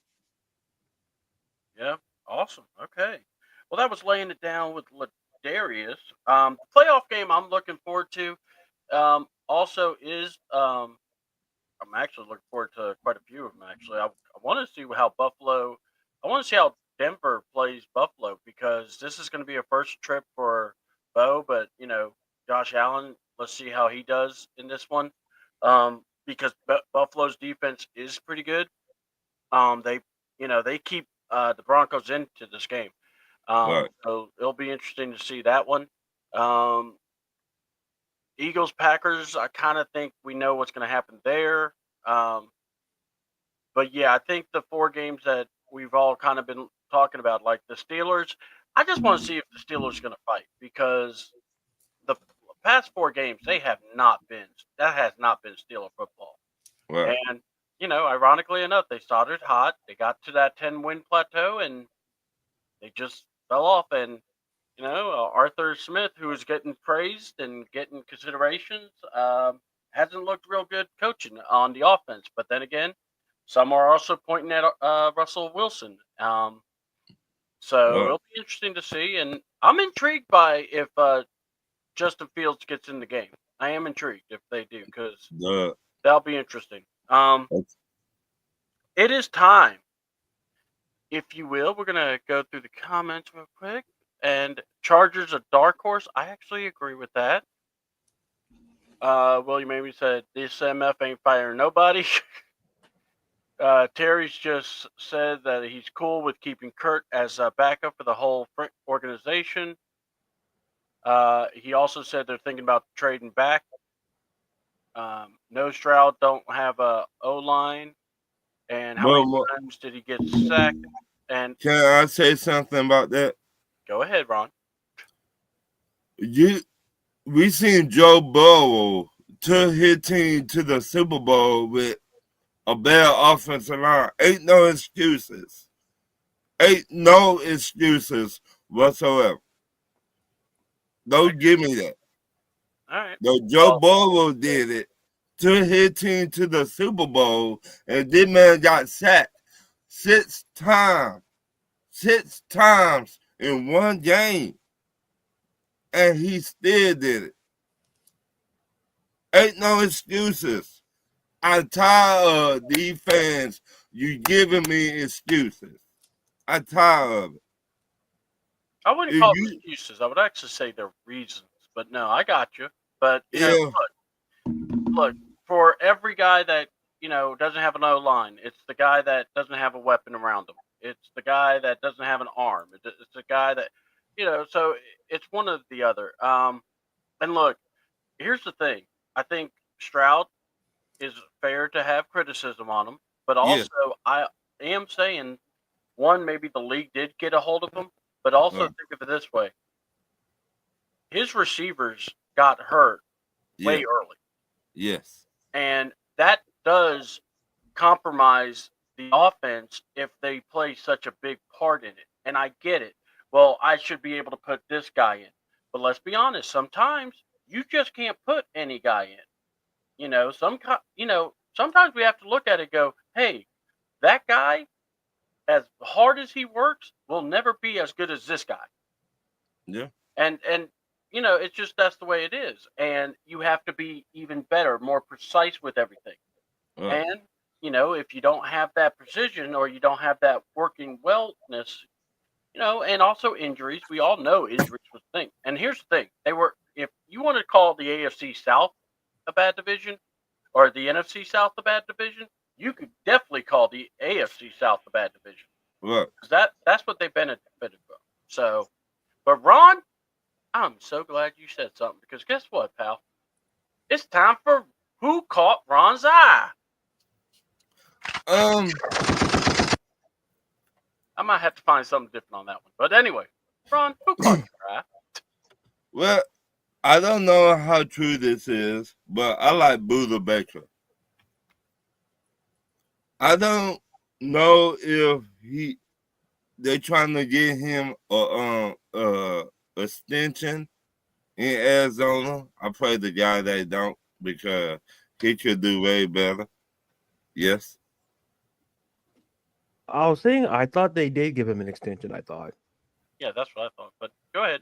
Well, yeah, I'll double check. But I think they did. All right. I like Buddha Baker. He remind me I would say Neil. When we had Neil on 2016 and 17, he bring that thumper. And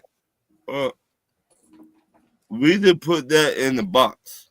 Okay, just hit me out before TWill break or hit or something. I'm not even doing anything, Ron. Go ahead. God. I'm looking at Buddha Baker, Justin Simmons, a proven year, and Matt Judon, a proven year.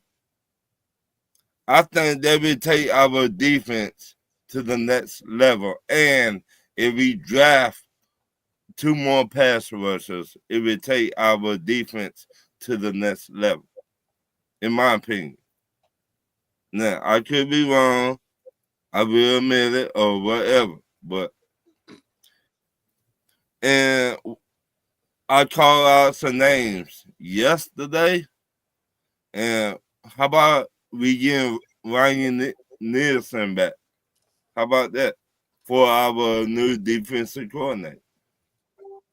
I think Jacksonville finna break up that whole coaching staff and go another way. See that? All right. So you're thinking Brian Nielsen. Sorry, Terry sent something that boggled my mind there. I was trying to read it all. So my thing is this with Ryan Nielsen. Well, first of all, like LaDaruis brought up, we got to fire our defensive coordinator. Right. So hold on. I said Ryan Nielsen because when he was here, he got more out of the defensive line than you know who, Jimmy Lake, in my opinion. His twin, TWill twin. So Okay, so Ron, I got to throw this to you. So Buda Baker did get signed to a 3-year extension. yeah, So, dog. Yeah, so I don't, so yeah, that's his contract. So that's what Terry just sent you to. So or sent us. So we were helping you out. Oh, I put it in the private chat, but I'm just Okay. Yeah, I was Appreciate just trying to let's figure how to look it up without. I forgot. Let's give Terry the credit. No.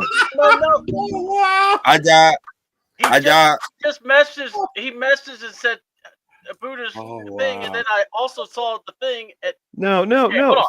C-Dub, it's okay. You know, I got No. It's okay. see, you got to have a plan. Yesterday. You got to have a plan A and plan B. I'm glad y'all told me that. Okay.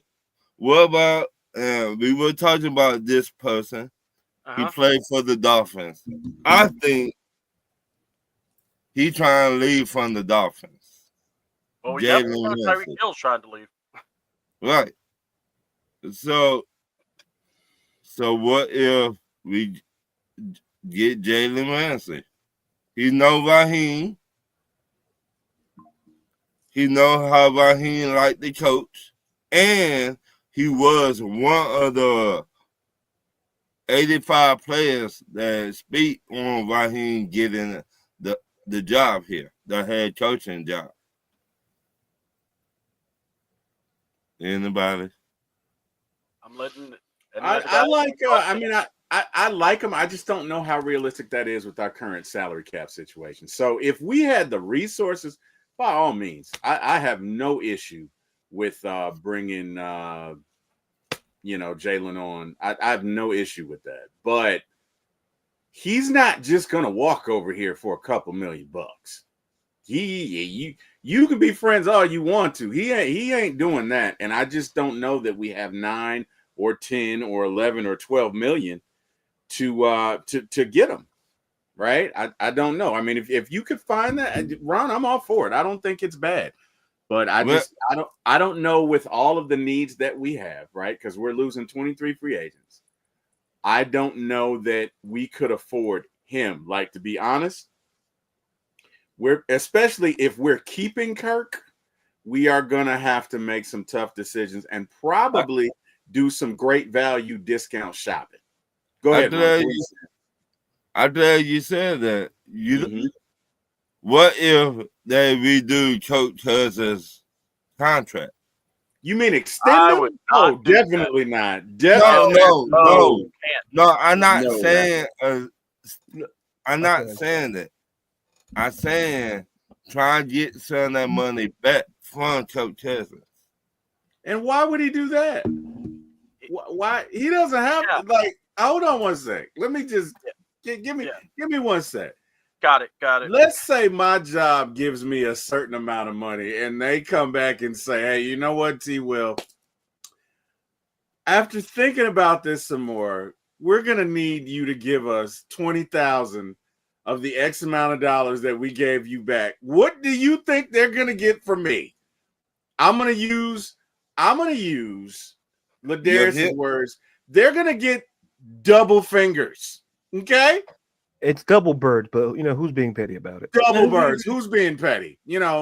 What's mispronunciation amongst friends? Look, I'm not giving them that back. Like I'm not giving them that back. Look, if I'm Kurt, the only way that I'm gonna take less this year is if you add a year or 2 on the back end. Because now I can think about my family, because let's be real, even though he's probably made $334 million in his career. Look at, man, they just don't make these Teslas like they used to. Okay. The man has needs. Okay. They don't pay gardeners like they used to. Okay. His gardener's salary is probably $75,000 a year. Okay. The man has expenses. This okay. man I'm just just said saying. On a live podcast, this man just said Tesla. All right. I'm just saying. No. I am going to stand with Terry on that. That was freaking awesome. Listen, I'm not standing with Terry on this or on 80% of the issues on this show. It's all good, man. I understand. I will say this. I will say this. The rumor is he wants to be here. And if I tell Fano, I saying, oh, you want to be here, huh, Church Chester? I'll make you a deal.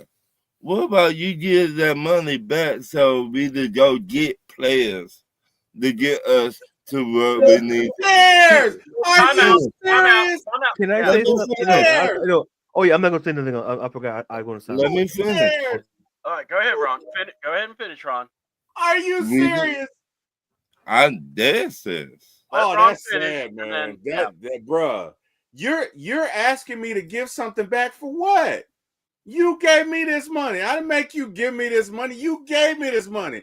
Now I'm supposed to give you, man. If you don't leave up out of this room, sir, absolutely not. I'm not giving you a plug nickel.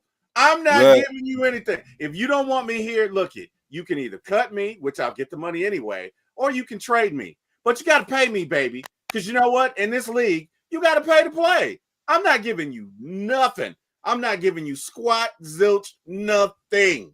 Okay? But if you don't mind, I was trying to finish. I'm just telling you that's not realistic. That's not realistic, bro. But I don't know what you thinking. Go ahead. All right. A lot of people do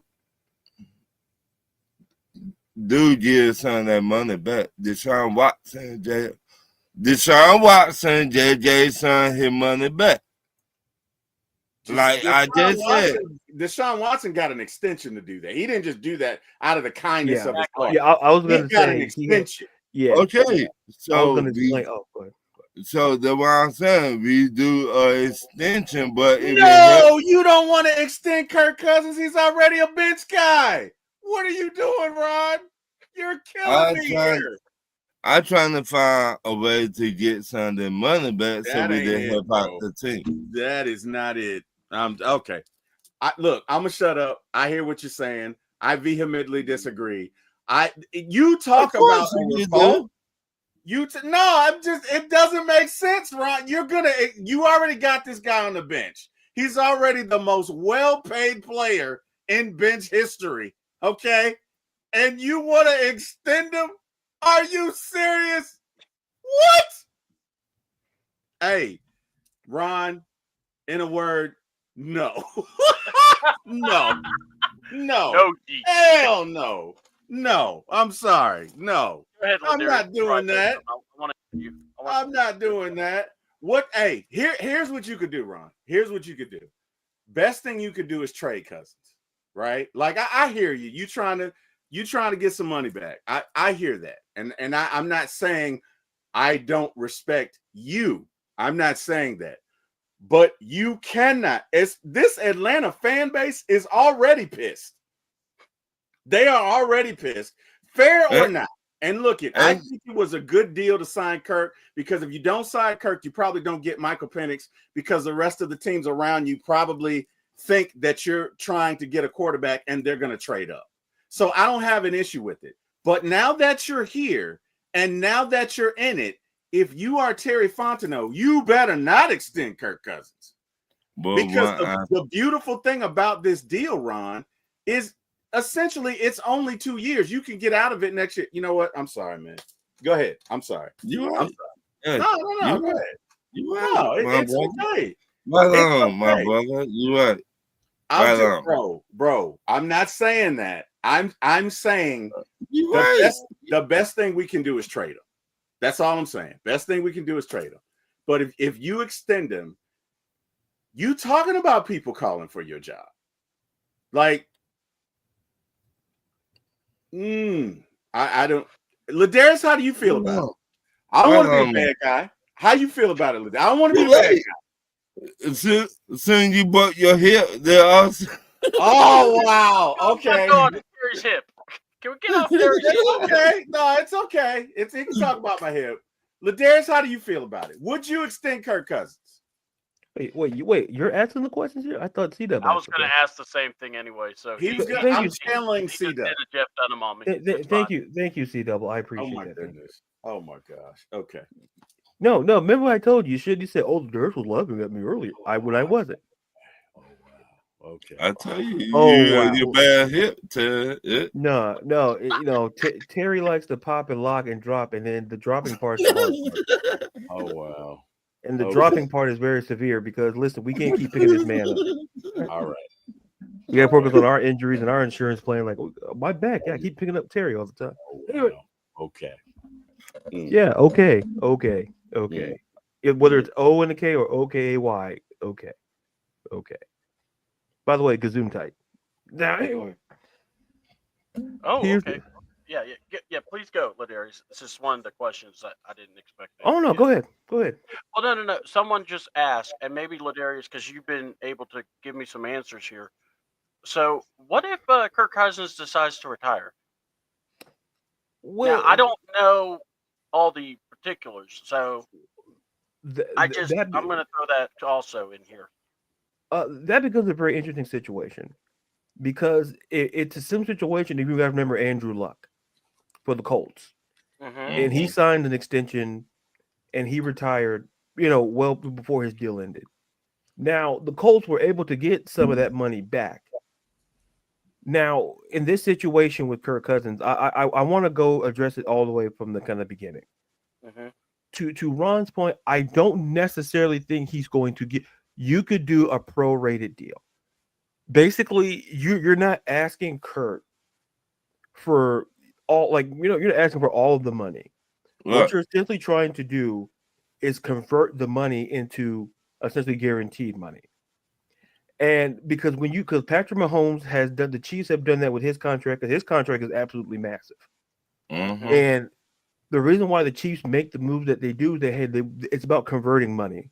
It's sort of like it's like basically taking some of the money that he's going to get paid for on the field, as opposed to the guaranteed money which is already in his pocket. So it essentially comes down to Kirk's agents talking to Terry Fontenot and the front office and figuring out a way to make it work. Now, to Terry's point, why would you do that? Well, it happens because there has to be something on the back end that for that to be guaranteed for Kirk Cousins. Because if you're asking someone to give up this, someone has to get that.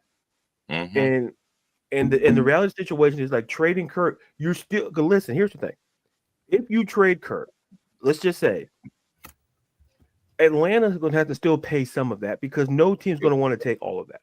Right. So, in either perspective, the real winner is always going to be Kirk Cousins because if you cut him, you got to pay him. And someone made up you cut him March, whether a post March 12th or 13th designation or a post June 1st designation. The post June 1st designation, all it does is just splits up the $65 million cap number between 2025 and 2026.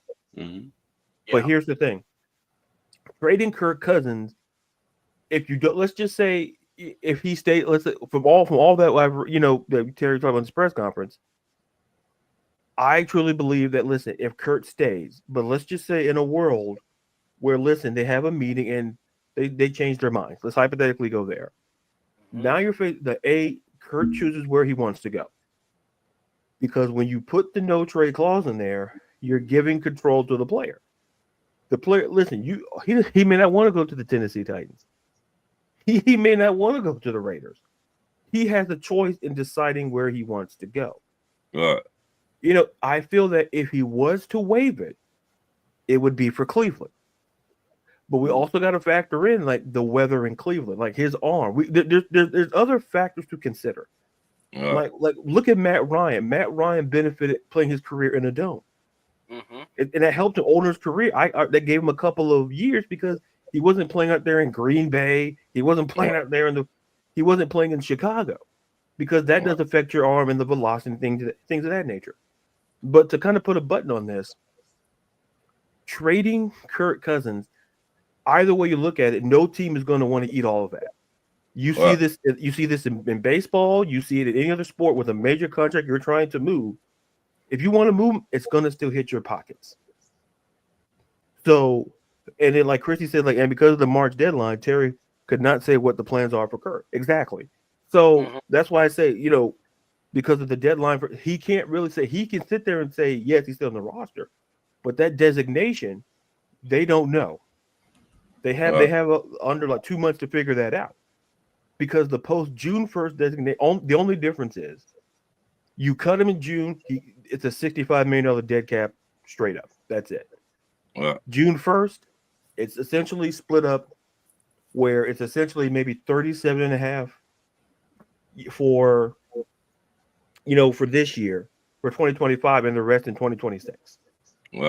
Either way, Kirk Cousins is going to get paid this season. The question is how he's going to get paid.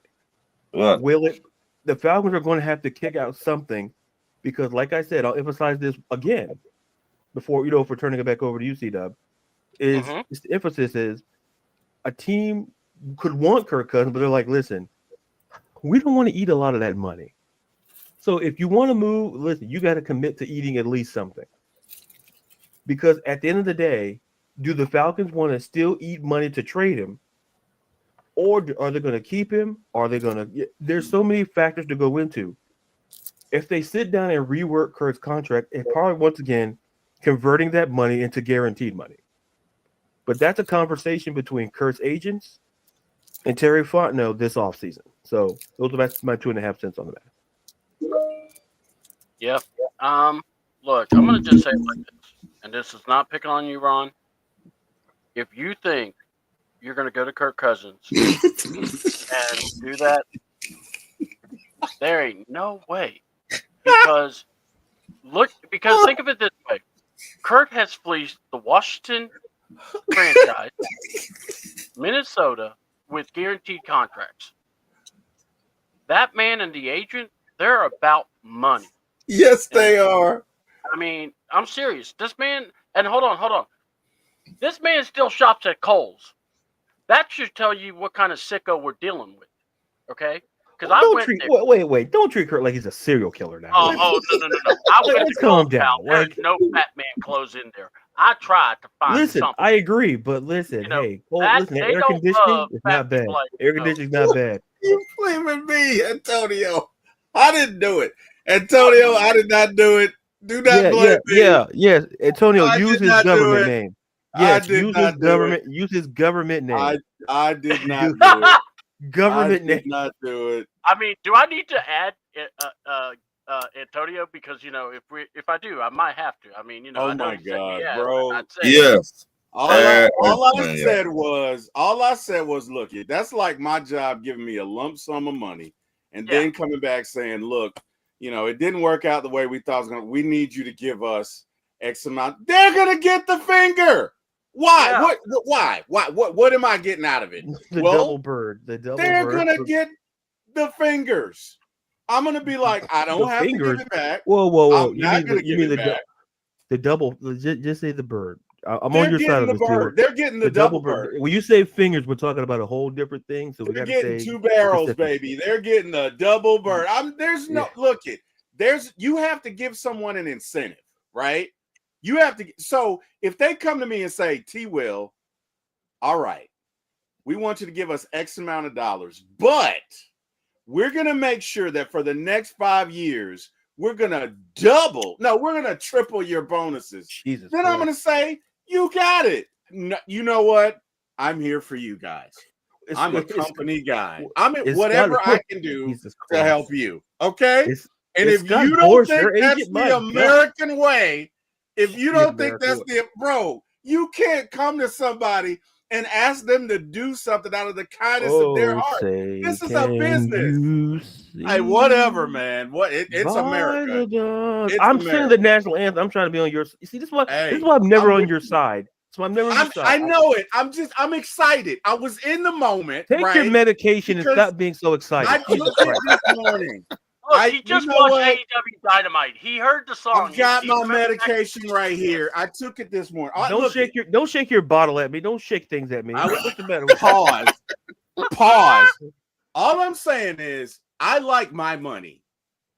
I like my money a lot. And anybody who says that money can't make you happy just wasn't trying hard enough, and nobody likes to quit. Okay? But if my company that I work for came to me and was like, I would be pissed. I mean, think about it. I would be pissed. LaDaruis, if your company that you work for came and said, we need 30% of what we paid you this year, how are you going to feel? Let's keep it real. How are you going to feel? Honestly, I'd say, listen. Well, it depends on how much I'd make, which I'm not going to disclose on the show. Because We'll let the taxes and all of that. But if they came to me, I'd approach it one of two ways. I want to know if I do make this cut today, what am I getting tomorrow? Because I want to know, are you the only person coming to me with this? That's number one. Because if you're looking at your list of people, you go, we'll talk to LaDaruis about cutting his. I'd ask, if I do this, I need an absolute guarantee on something, because while money does, as the song goes, make the world go around, essentially, I also put it like this: if I'm doing this, I need something, and it doesn't have to be It doesn't have to be monetary. It could be, well, if I do this, well, I need more paid time off, or I need something. Because if you're asking me to give up money, which when you made the deal, you should have known, but I'm not going to get in. Listen, I'm not in charge of finance. Thank you. I don't. Listen. No, they should have known. You're right. They should have known. Right. So listen. From the pecuniary perspective, it's like this. I understand what Ron is saying, but it's how you approach it. It's like if you say, "Hey, Kurt, give me some of your money," like. But TWill be like, hell no, you black mother. You're right. You know what, Ron? You are absolutely right. Hey, TWill be like, you black motherfucker. I wouldn't say that because I want to keep my job. I wouldn't. Yeah, I might think it, but I wouldn't say it. Go ahead. No, you can say it. I wouldn't. No, HR 2 doors down. I wouldn't say it. Yeah, I wouldn't. You can't, bro. You can't say that nowadays. You know, but you cannot. So you cannot say that nowadays. Absolutely not. So I also want to address something that Christy said in the chat. So you can have a big contract without clauses. You can. Yeah. You absolutely can. It goes on to your agent, because most players, like, there's certain clauses, like, for example, like there's, like you say, performance clauses that, like you saw with Mike Evans, there's performance clauses, and in the case of certain like certain clauses, they can say, hey, you can't do this, like you can't jump out of airplanes, right? You can't do anything to risk the situation. Listen, we see to do celebrities, like, I don't know if you guys know what Lloyd's of London is. It's an insurance company, and listen, people will insure certain things because, listen, like Tina Turner, the late great Tina Turner, her legs were insured. Yeah. They sure were. You're right about that. And like Ben beautiful legs. Yep. What's love got to do with it? The question is everything. Now the question. Once again, I'm having your back for like 10 minutes, and this.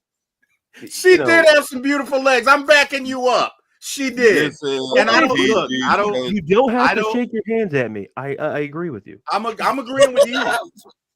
Okay. I'll do this too. I'll shake my hands too. I'm passionate because when he said, when you ask somebody to give them your money like that, that just cut me, man. I'm sorry, LaDaruis. That cut me. Hold me. So there's a picture of the podium, and it's saying it's about to go down. But what's the funniest part in that picture? There's a monitor, and it has Stephen A. Smith yelling, and I'm going, if this isn't the proper thing to have going on in the background. But I need LaDaruis to answer this. LaDaruis, if your company comes to you and said, "Look, we just want 30%," you keep yelling at me. So I'm not. Yeah, I'm just excited. I'm not yelling at you. I'm sorry. Let me bring my tone down. Okay, yeah. I understand. LaDaruis, if your company comes to you, and they say, "We want you to give us 30% of your salary for this year," and they're offering you nothing, not a 30% bump the next 3 or 4 years, because let me tell you something. If you're going to take away 30% of my money and you're a big, large corporation, it's got to hurt for you, because you need to know you never need to do this again. So if my job came to me and said, "Look, we need to take 30, not your overtime now, your regular salary, right? Mm-hmm. Your regular salary. You're going to take, if you're going to take 30% this year, you're going to give me back 150% for the next 10 years. You're going to double my salary." That's because then it's worth it to me. You get what I'm saying? Right. Because here's the thing. It's a quid pro quo situation where if I'm giving you something, I need something. Right. So the reality is, if they can't up, I'd be like, well, am I the only person doing this? Because if I am, then the answer is no. Because when you listen, at the time when you made the deal, you should have constructed the deal essentially in the way that gave you the out, where you'd be like, oh, you got me. But if it's like, look at Kirk Cousins' deal, and I've said the same thing you said multiple times on the show. The 4-year deal is really a 2-year deal if you look at it. Yep. Because so go ahead, Ron. I was gonna say that, but once again, TWill, he ain't let me get that far. In my point of view. Oh my God. Okay.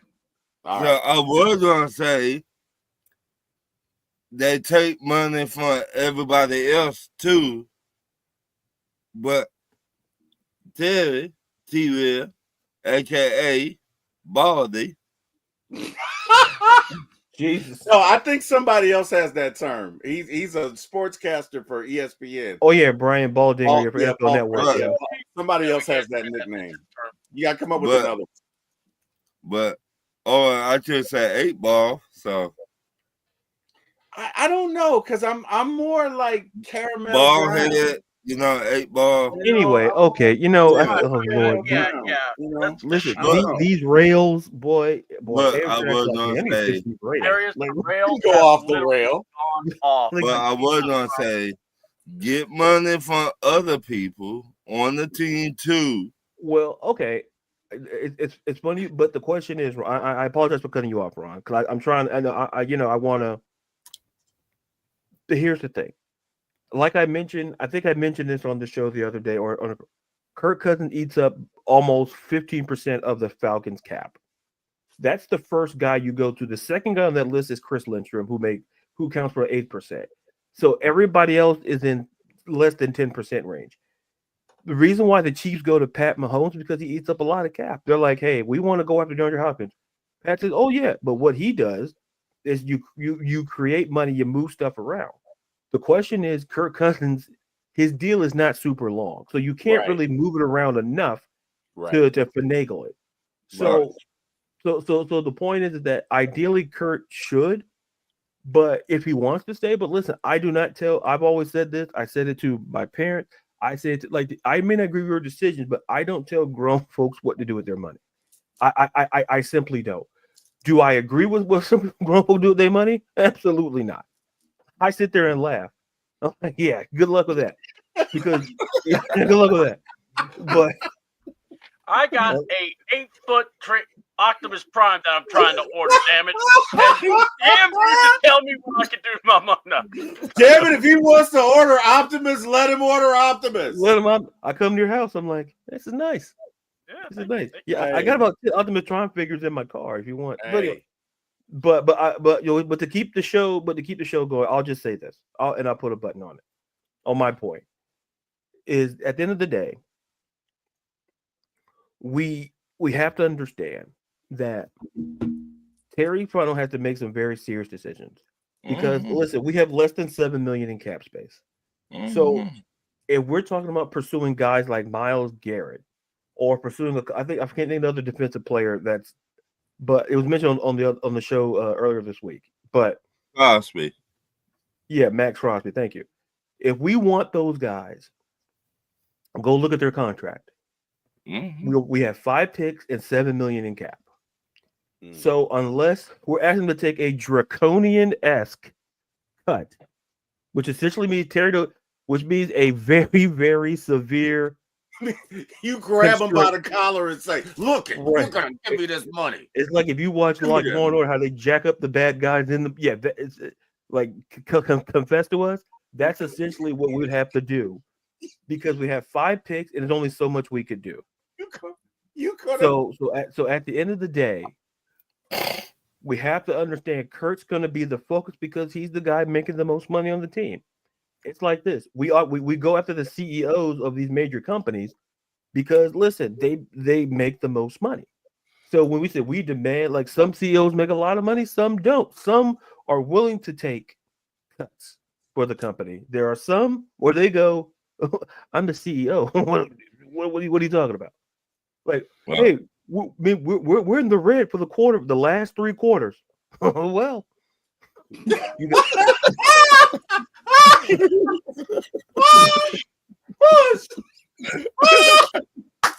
and they're like, what are you talking about? Like that's like I run it. I'm not a numbers guy. I'm like, well, I guess raise our prices on stuff. Like, what do you want me to do? Like, I'm making $50 million a year. You asking me to cut and make 35? You lost your mind.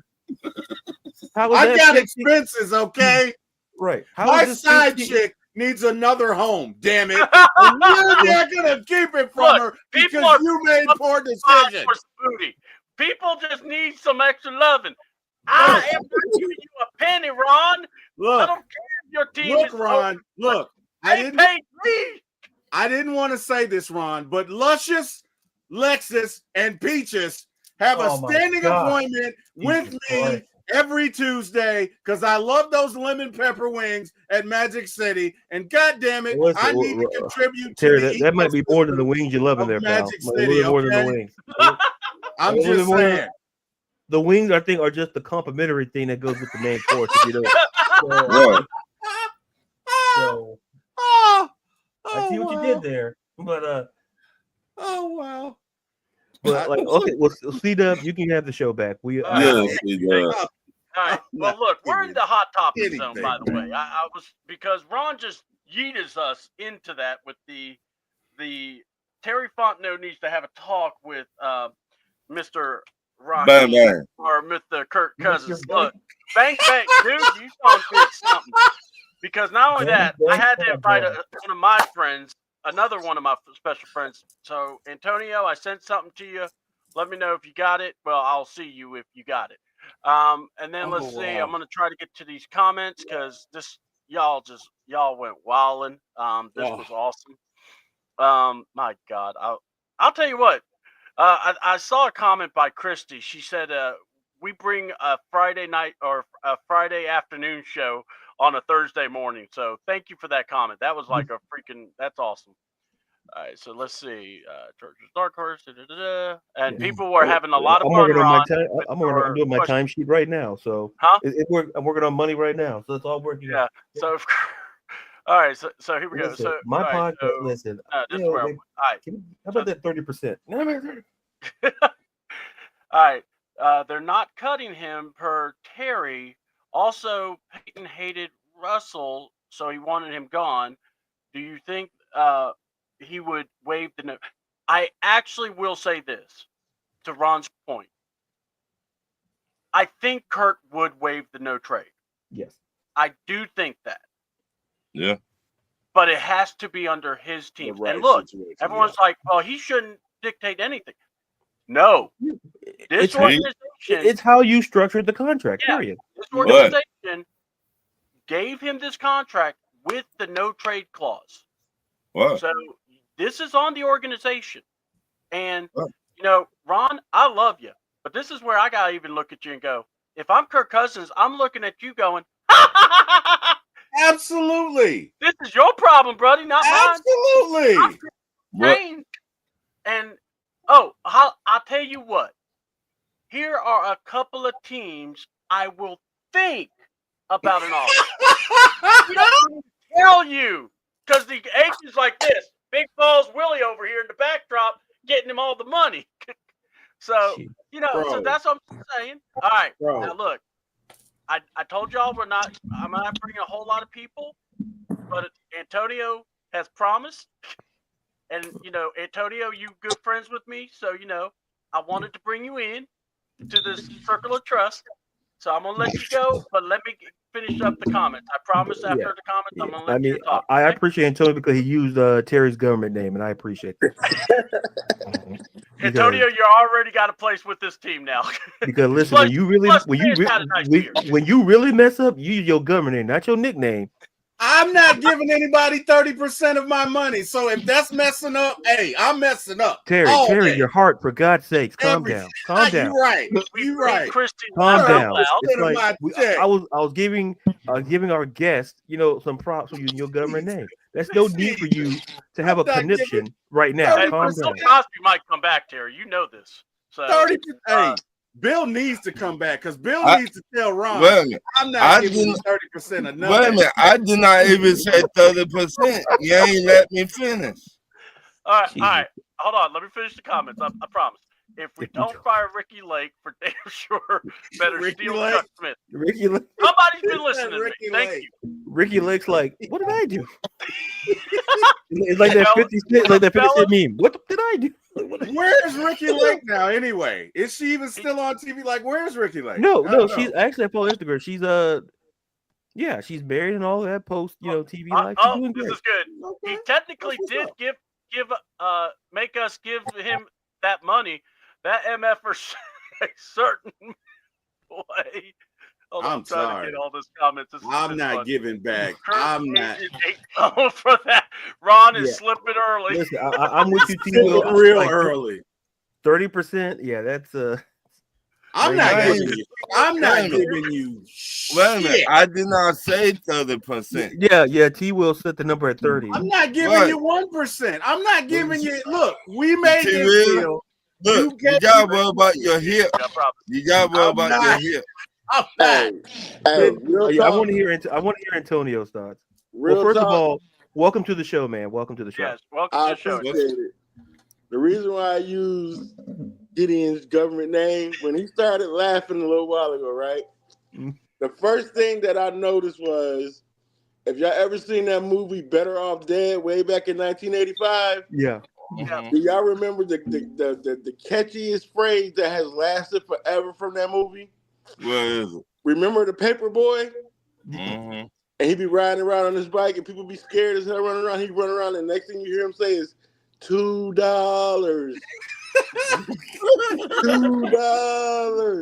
That's Gideon all day, bro. Because imagine Arthur Blank and Terry and them, and they all standing there on the sideline, and Kirk sitting there knowing they got to pay him. That's Kirk saying $2. He gonna get his money regardless. No matter what nobody do. Imagine Kirk saying $2.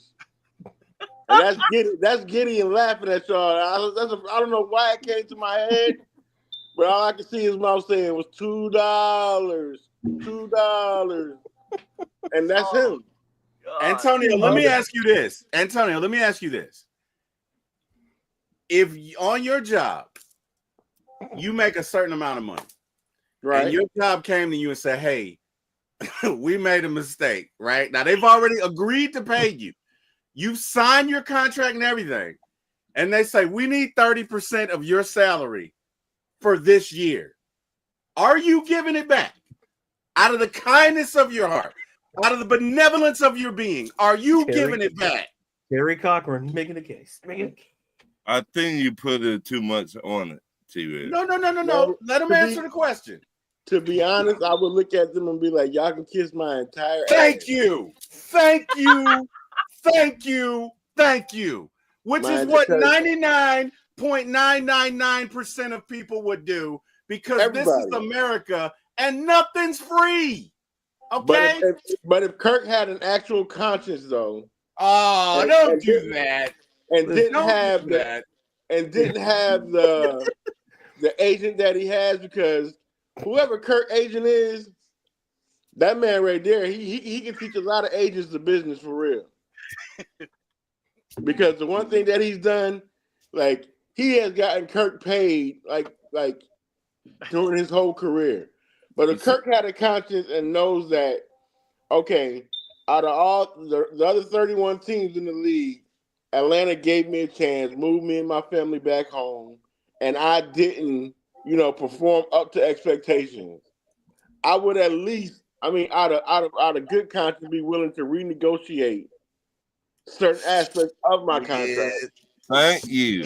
Certain aspects of my contract. Not Terry. Why you quiet now? I'm not quiet. I'm not quiet. Good of the team, because if you really think about it, Kirk had and I look at it from Kirk's perspective, and I look at how Raheem tried to save him the embarrassment of when they went to Minnesota, because Kirk actually should have been benched before that game. Yes. It saves him the embarrassment of going back to Minnesota as a benched quarterback, and saved him that embarrassment when in actuality it cost us, a game. But if he really was like, Atlanta gave me a chance when nobody else was really gonna give him a chance, especially coming off an Achilles injury. Now, was it dumb how Terry and them did his contract? Oh, hell yeah.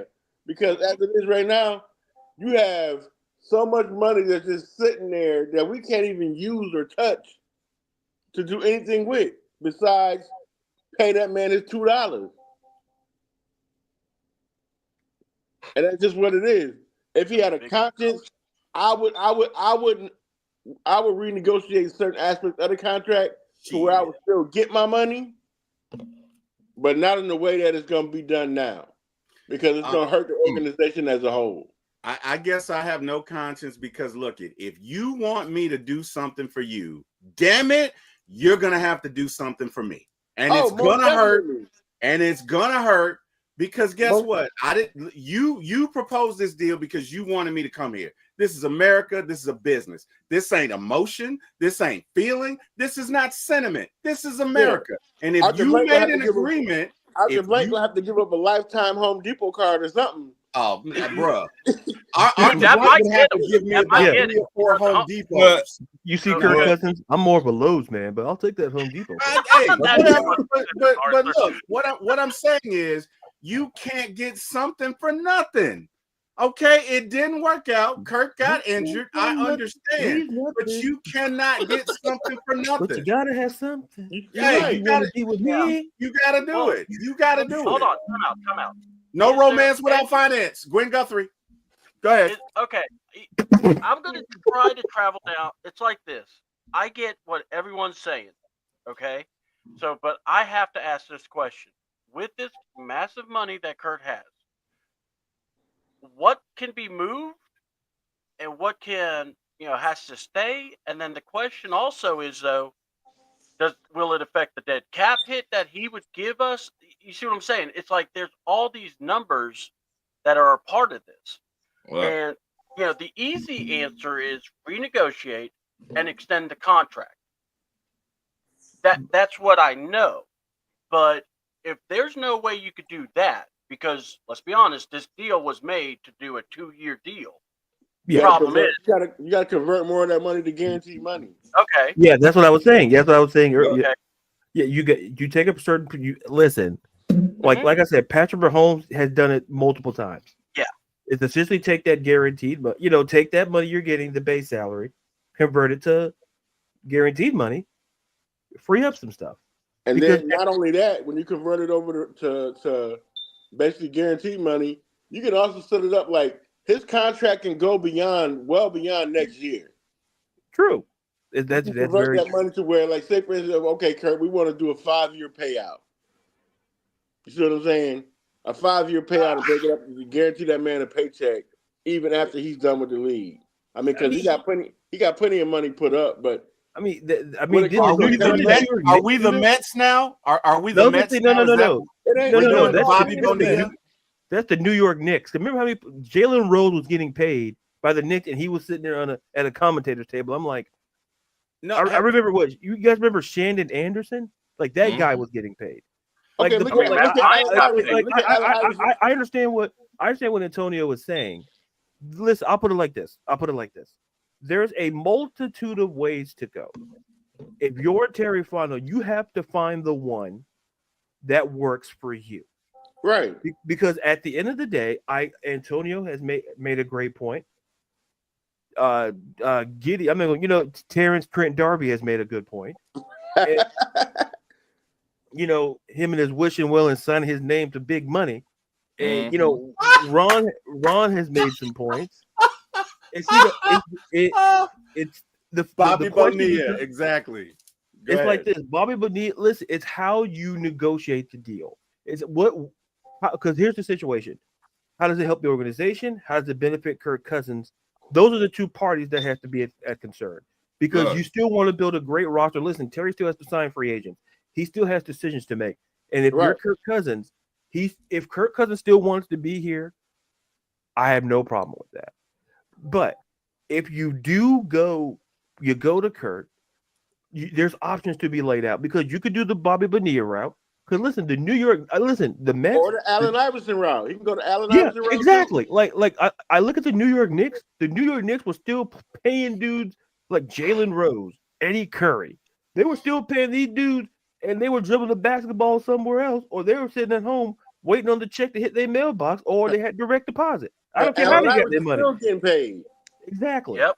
So whatever route suits what the Falcons do, because Terry Fontenot has to keep the future of the franchise at hand in his mind from a pecuniary perspective, from a financial point of view. Kirk Cousins may still want to play, but hey, you may have to get a little something, but it's how you go about it. It's not what you do, it's how you do it sometimes. Kirk will never play in Atlanta again unless Penix gets hurt. Mm-hmm. We're not even going to put that out there. I'm knocking on wood. But they didn't sound like wood. It sounded like a little metal with plastic. No, it was wood. It was wood. But it sounded like that guitar from Emmett Otter's Jug Band Christmas he was just playing. Hey, man. Look, I'm actually trying to catch up on these comments. But, yeah, we're going to just give me a second. Let me catch up more here. We got, we do, if he retires, do we give some back?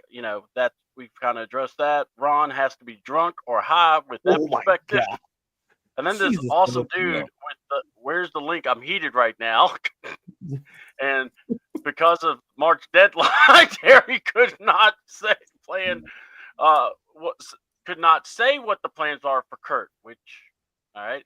And then we got the infamous cut it out. I can't say his name because, he might appear. And then not Ricky Lake because Ricky Lake caught a stray. Thanks for giving us a battle, NFC South.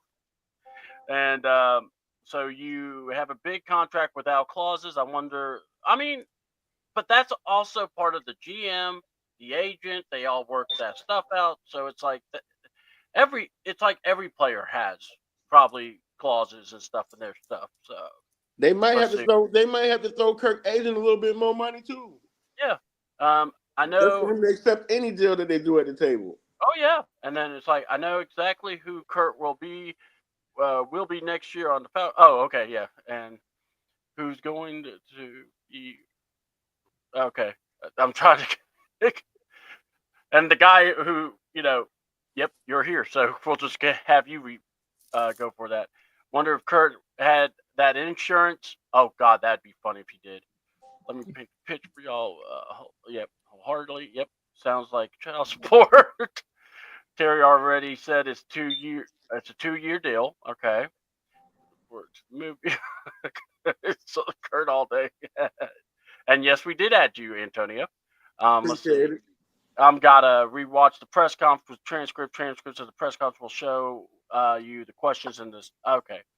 Thank you, Christy. Then we got another Antonia. Then we got some what's called Kurt's contract with big impacts on decisions, what the Falcons will do, 30 free agents, and a potential draft. Yeah. That's why Kurt kept the helmet on the cleanest place in the league. Y'all wrong. And that's what I think Kurt's gonna do. That MFer sucks Rich as well. Well, I mean, he ain't giving away his money. So Terry already explained they gave.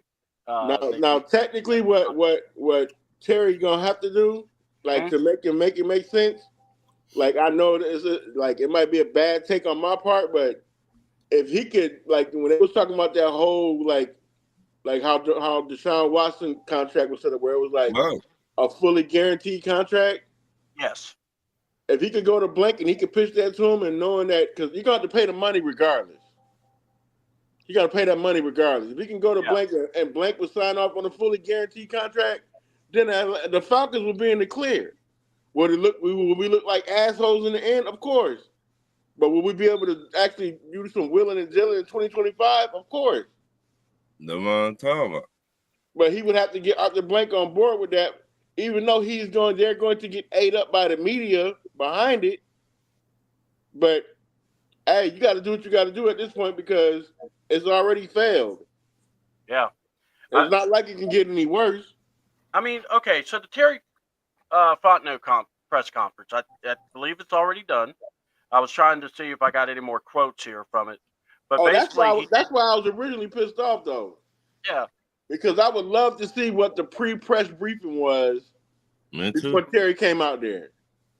Because I guarantee somebody told him you cannot ask Terry any questions about Jimmy Puddles. Because he's not Jimmy Lake, he's not Jimmy Pond, he's Jimmy Puddles. We must keep that name in all our questions. You can't ask no questions about that. So, like, and then the thing about it, Terry's lips was moving, but he wasn't really saying shit. The only comment that he said that I wouldn't say resonated, but I'm hearing a lot of people like running with is we can't keep talking all the time. It's about, we have to get some results and basically pointing to, because we've been losing, talking about the record. Yeah. But that was a cop out though. No, I know. And it's like people are championing, this is what a great quote. And I'm going, I wanted to hear the coach do that, not you. Right. Because, so let's just talk about it. Terry Fontenot has talked. Obviously, Kirk Cousins is a preference point of what are we going to do? And here's the deal. You guys are on here. What do you think or what can be done? Really, Terry? God. We're not going to even call him Terry. We're going to call Terry. He's going to be Kirk Cousins' agent because this man is like sitting on Kirk Cousins' pile of money now. Anyway.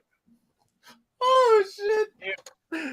So you want 30% of this is what you're saying, Ron?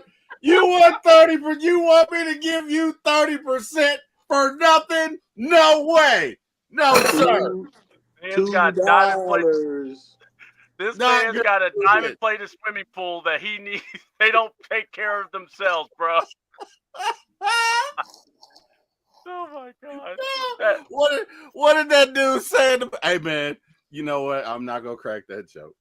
I want to crack that joke. I want to crack that joke so bad, but damn it, I want to stay on the air, so I'm gonna shut up. Oh my God. Okay. All right. So let's see. So what do you guys think about what are the Falcons going to be able to do? What is it, that you want to see done? They haven't announced that Jimmy Puddles is not even, he's still here, right? But now, has he been fired? But with what Millie Mills said, like I actually like that. It's a lot of truth to that because if it wasn't for bad coaching decisions, the Falcons would actually be in the playoffs right now. So it's not like we don't already have a playoff team. I agree. So we can take whatever hit we're gonna take with Kurt and get through it and add whatever little pieces we can, depending on how they handle the whole Kirk situation and how they deal with, extending contracts and renegotiating with players and all of that. We'll get through it. But what makes the organization look bad is how the whole transition from Kirk to Penix was handled. Right. Because if you really look at it, the money that we spent on Kirk and it was like almost they spent money on Kirk like that shit was a sure thing. Yeah. Like it was they were a like, sure this thing. is the best 2-year plan. We're going to look good. This is the vision. No one's coming up. I can see that. All right, Ron, what do you think? The fire starter of this. I would go last. Yo, TWill. Who do you have now behind you, TWill? Oh, ladies and gentlemen, this is my agent. This is the same guy that represents Kirk Cousins. So, look, if you guys want to address me or whatever, you got to talk to my agent. All right. And, I'm going to let the Gideon comment slide, but going forward, it's TWill. You're going to have to talk to my agent. Okay. I'm just saying, look, my agent made the deal, guys. Okay. You can't be upset with me. No. In all seriousness, in all seriousness, this is tongue in cheek. In all seriousness, you are not going to be able to do anything with this deal unless you extend him.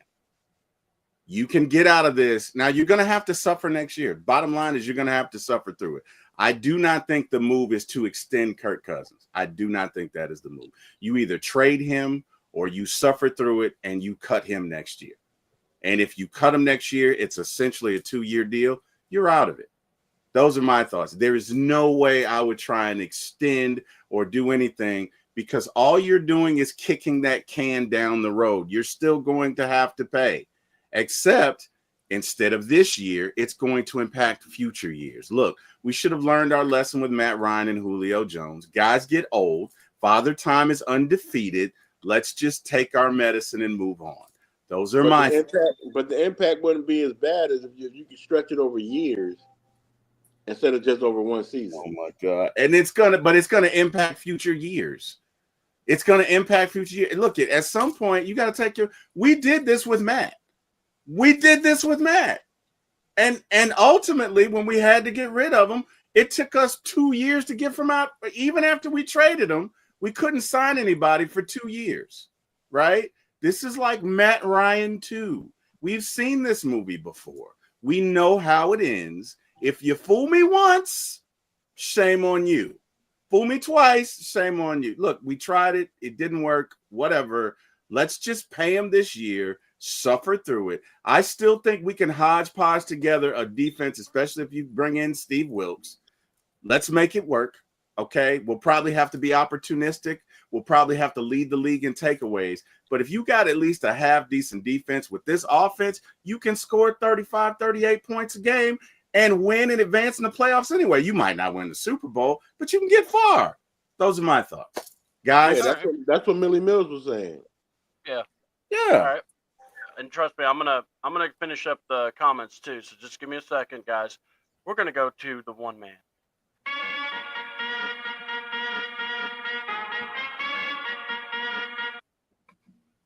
Roy runs all business. Didn't even do anything. But okay. Jesus. But I don't know what I did to you, Ron. I don't know what I did. Yeah, did nothing. Well, you could have fooled me when you didn't move. So, it's okay. We still love you. I still love you, Ron. Ron was sitting there like somebody snuck him some ADD medicine. Yeah. His wife's like, eat something, damn it. Here's a Snickers. Wow. Say shit like that. Give him his money back.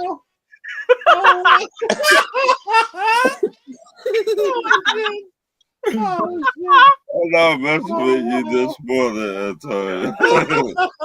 like you on a Percocet or something. You over there chilling. Oh, wow. Come for the laughs. Stay for the entertainment. Go ahead, It's always great having to follow certain people on this show. But there's a multitude of ways to go about it. The Millie Mills approach is you take this, that sweet chin music, you take it, and let 2025, we kind of go into it, kind of, knowing our cap situation, and hey, build up a good defense, because that's where I feel the majority of the focus is going to be towards this offseason. Yeah. That's one route to go. Now, another route is simply this. You could try your very best to try to renegotiate, not, I'm going to use the word renegotiate, restructure Kirk Cousins' contract. But, like I use Newton's third law mode, for every action, there's an equal and opposite reaction. So by restructuring it today, what happens tomorrow? That's for Terry and people in that front office to make that decision. You could also essentially say, you know what? Let's go to Kurt and see if he wants to get traded. Even if you try to trade him, teams are not going to eat all of that money. You're going to have to pay something. You may have to pay the whole bulk, but you're going to have to pay something if Kurt wants to go somewhere, because that no trade clause is very important when we have these conversations. He controls where he goes based on the negotiation of his contract. So if a team wants him, like, yeah, we want Kurt, but we're not going to pay all of that. Hey, Atlanta, if you want to pay some of this, we'll be happy to take it. But we're not eating all of that up.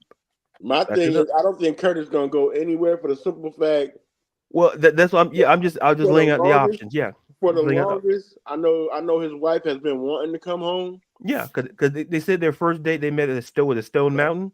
So he's been wanting to come home, and now that he has his whole family here, and they got the kids around the grandparents, and no, the whole nucleus of his family here now. No, I understand. I was just laying out the option. That's all. I'm just That's what I don't think he's gonna be.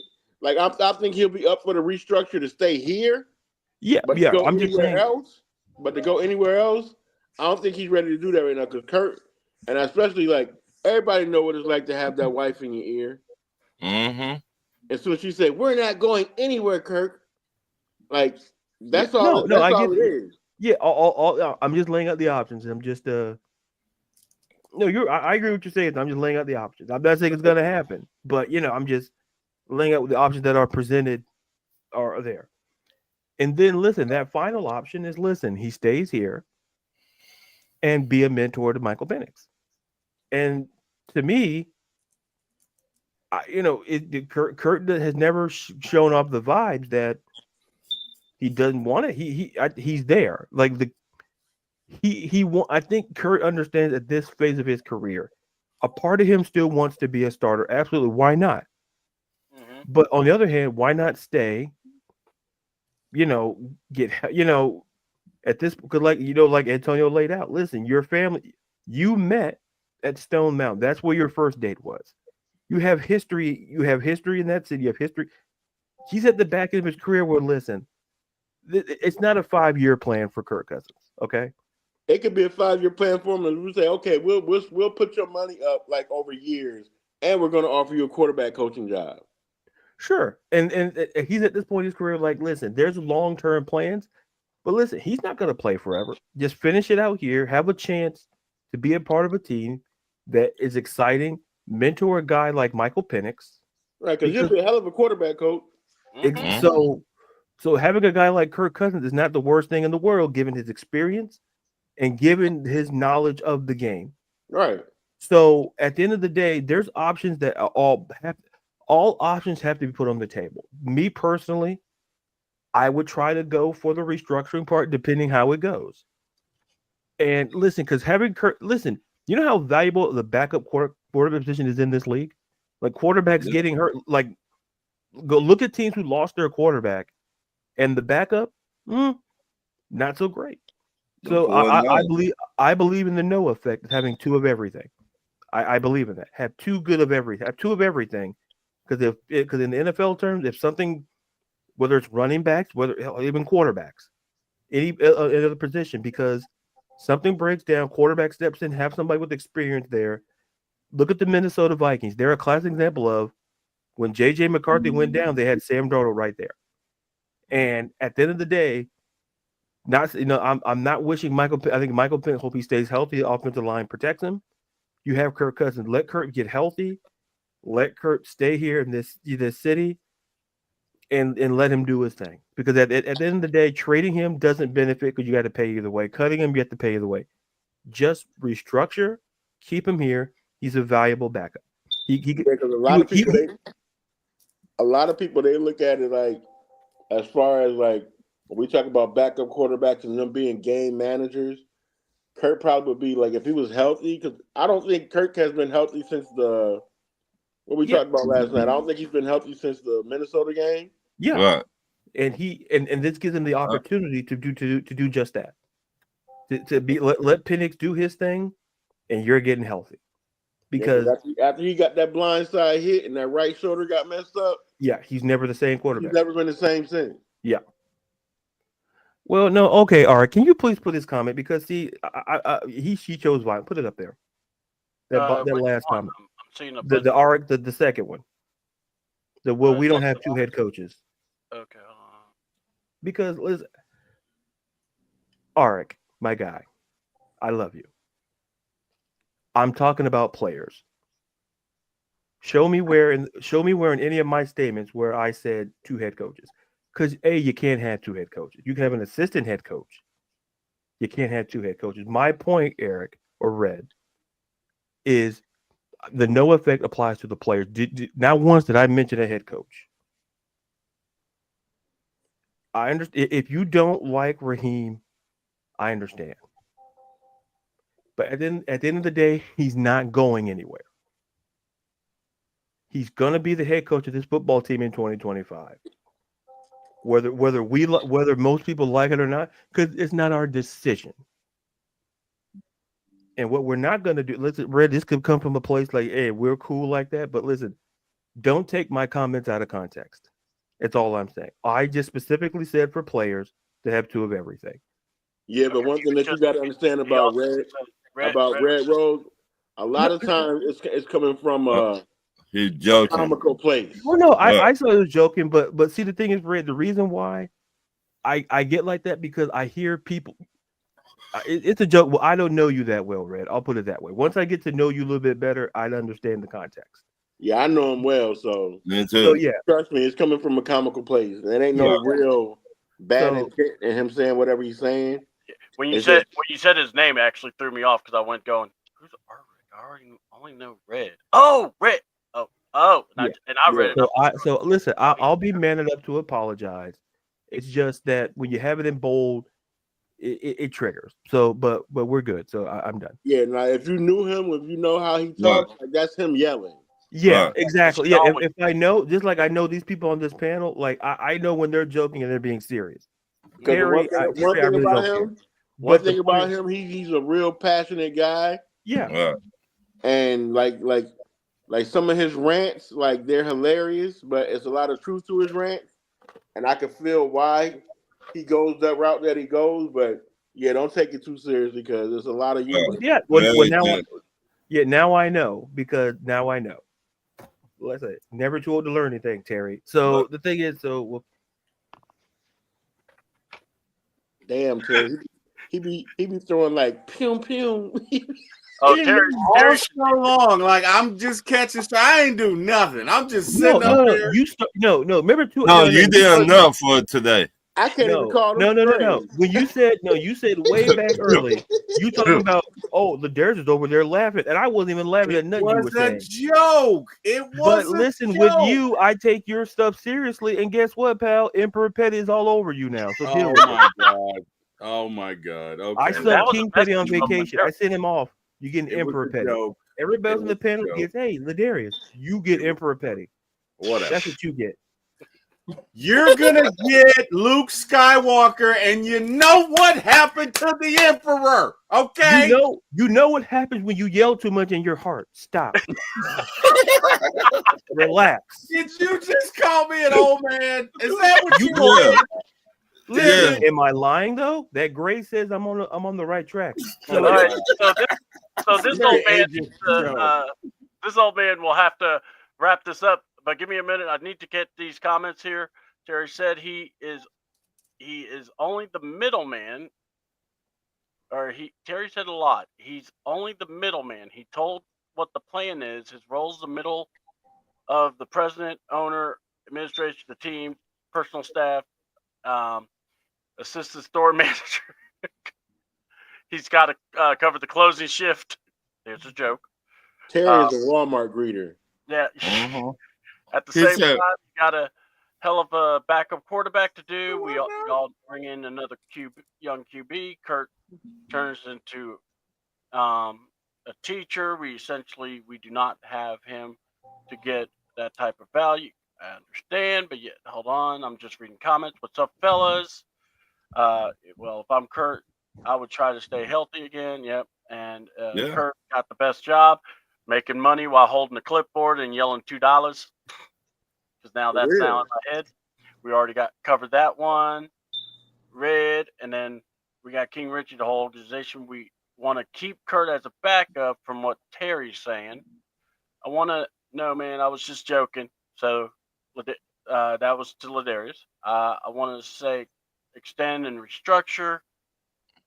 It's all good. Much love, brother. We all Falcon fans. So there we go. Either red shit was at Millie. And then we got apologies, Red. It's all good. And then so basically Terry is G Money from New York or New Jack City. Is Raheem the brother's keeper? Yes, I am. Bam. You got to stutter. You got to stutter when you say that, though. You said I was spineless.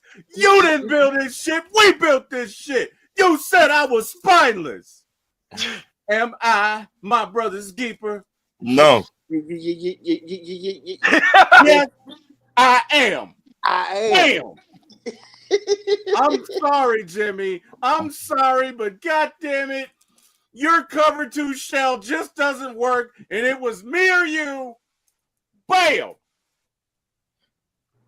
Hey, D-Led, I just let him go. Hey, let's talk. Yeah. No, let's do lunch. No, really, it's okay. I'm a little sad, but it's okay. Yeah. We'll worry about trading Kirk's ass next month. Okay, thanks. Bye. All right. Yeah. Sorry, guys. You there? You were saying? No. Damn. Terry needs to sit down, sit his $5 now. And I think he's talking about the Terry font note before anyone loses it. All right. All right. Look, trigger finger, Terry. Calm it down. All right. We know. Before I make sense, I love that movie, man. That movie was great. All right. My thoughts on this is simple. Because I've actually told LaDaruis the same thing. If there's a way you could keep Kurt, just keep him. Because if you could keep him for the full year and he could be the backup, I don't care what he's making. Because guess what? He's on the team. And not only that, this is where, we all know about the injury situations. We all know what can happen. So just deal with it. Now, because my thought process was you play the full year, depends on how that year goes, then we give Penix a shot. Well, we gave Penix a shot, and quite honestly, he definitely showed in 3 games, one game he won, or one game that, they won, and then the 2 games, he made sure the team was tied, they went to overtime. He never got the ball back. But that's not on him. But quite honestly, and he just gradually got better and better. Exactly. Yes. And you saw that arm. So the thing is, a full year Penix with Bijan, with Drake, with Mooney, I don't think the cover is bare. I think you're going to have to get some creativity in how you're going to maybe get a couple of guys, and then you're going to have to draft. And here's the most important thing. Whoever you draft, they need to contribute. And that's been the thing with the Falcons. They always go for these projects. You got to get guys that have played, that have some ideas, that know how to do things. And I think that's, for me, is my main thought when I think about the Falcons is it's put up or shut up. This is the ultimate put up, shut up. And also, I don't know if y'all heard, we may be on Hard Knocks, and we won't have a choice. So if that happens, we're saying we don't want to hear enough we don't want to hear a lot of talking. You're going to hear a lot of talking, especially with Raheem. Right. So I just hope it's a different tone because that's what we need, you know? So let's get here. I want to. The one thing that I liked Yeah, about go ahead. hearing about Penix all week was like a lot of other sports commentators was like Penix is like probably only 4 out of 5 quarterbacks in the league that can make the throws that he makes. Right. They said that in college. Right. They were like, oh, they were like he was legit, but the only thing, injuries played a big factor in college.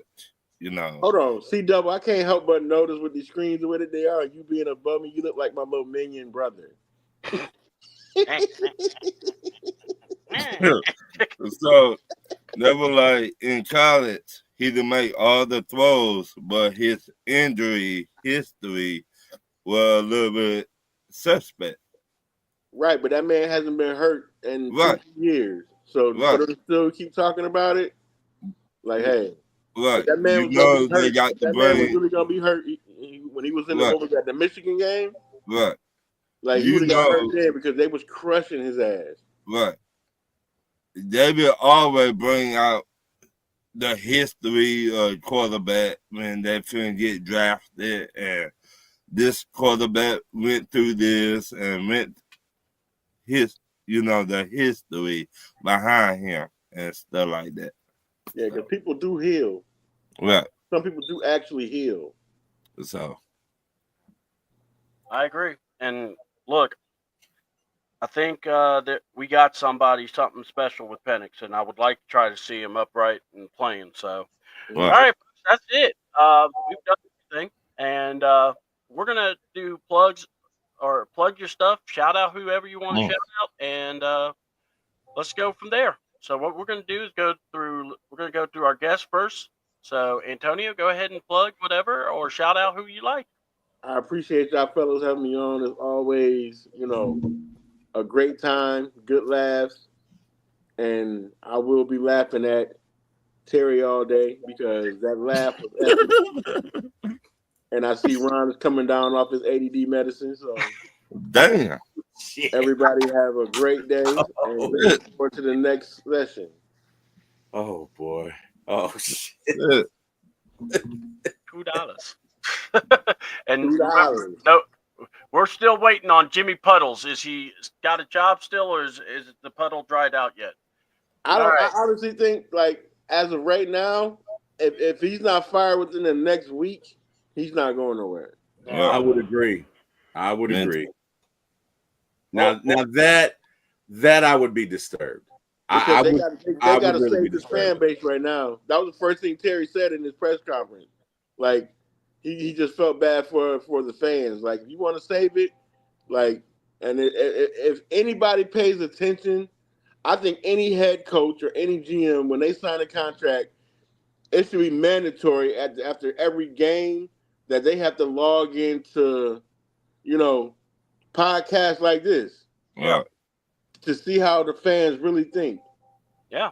To get a feel for where the fans really are with them as, as people and as an organization. To really understand where us as fans and how we really feel. To have a connection with us, because right now they can talk about us as fans and being disappointed, but they have no true connection with us other than selling tickets. That's it. Yeah. And yeah. All right. So, all right, Ron. Plugs and shout outs. What you got? No, I'm not gonna do it. I got too many, but Terry already be saying so. Tyreek Hill doesn't say, "Man, I got too many kids. I can't name them all." Hey, that personal right there. And he's trying to get out of Miami. He got a side piece trying to tell him he got another one on the way. Dang. Ron on that good Ritalin.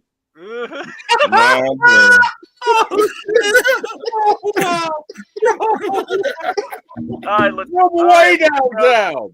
Yeah. All right. TWill, hit it. Yes, sir. I speak for professional players everywhere when I say, hey man, get your money, keep your money. Because I ain't giving them nothing. If you give me $15 in the contract, I ain't giving you back nothing. Okay? Okay. Just saying. Money is too hard to come by. It does not grow on trees. And when we make an agreement, I'm going to keep all of my money. But that's just me. But anyway, no, in all seriousness, guys, good show. Hey, Antonio, appreciate you joining me, man. Joining our show. And hey, fellas, good show. Appreciate that. So everyone in the chat, thank you for joining us. You could have been anywhere in the world. You chose to join us. Thank you for that. As far as me, you can find me on One Time for the Fan, typically Sundays, Wednesdays, 9 p.m., 8 p.m., whenever the hell Jack says. And Friday mornings at 9 a.m. As far as the Bird Gang, you can find me 10 o'clock in the morning until about whenever. Let's call it 1 o'clock today, but typically 10 to 12. We went a little long today. Oh, yeah. You know, for this morning show. And, of course, for my show, you can find me at For My ATL Sports 1, the number 4, My ATL Sports, the number 1 on YouTube. You can find me there Monday mornings at 10 a.m., Tuesday mornings at 9 a.m., Wednesday mornings at 10 a.m., Friday mornings at 8 a.m. And there you go. So, guys, thank you. Appreciate it. Want to thank God for this opportunity. Would not be here without him. And last but not least, I'd like to thank Mr. Jack Spade and Mr. Eric Parker, who gave me my shot in this business. And also, again, shout out to John and Mike from Out of Your Falcon Mind, as well as JR from Pound for Pound. Really enjoyed you guys' content. It's a shame that you had to leave, and hopefully you come back. And there you go. Awesome. All right. We got to do it. The one, the only. King. And not just a king, but an emperor.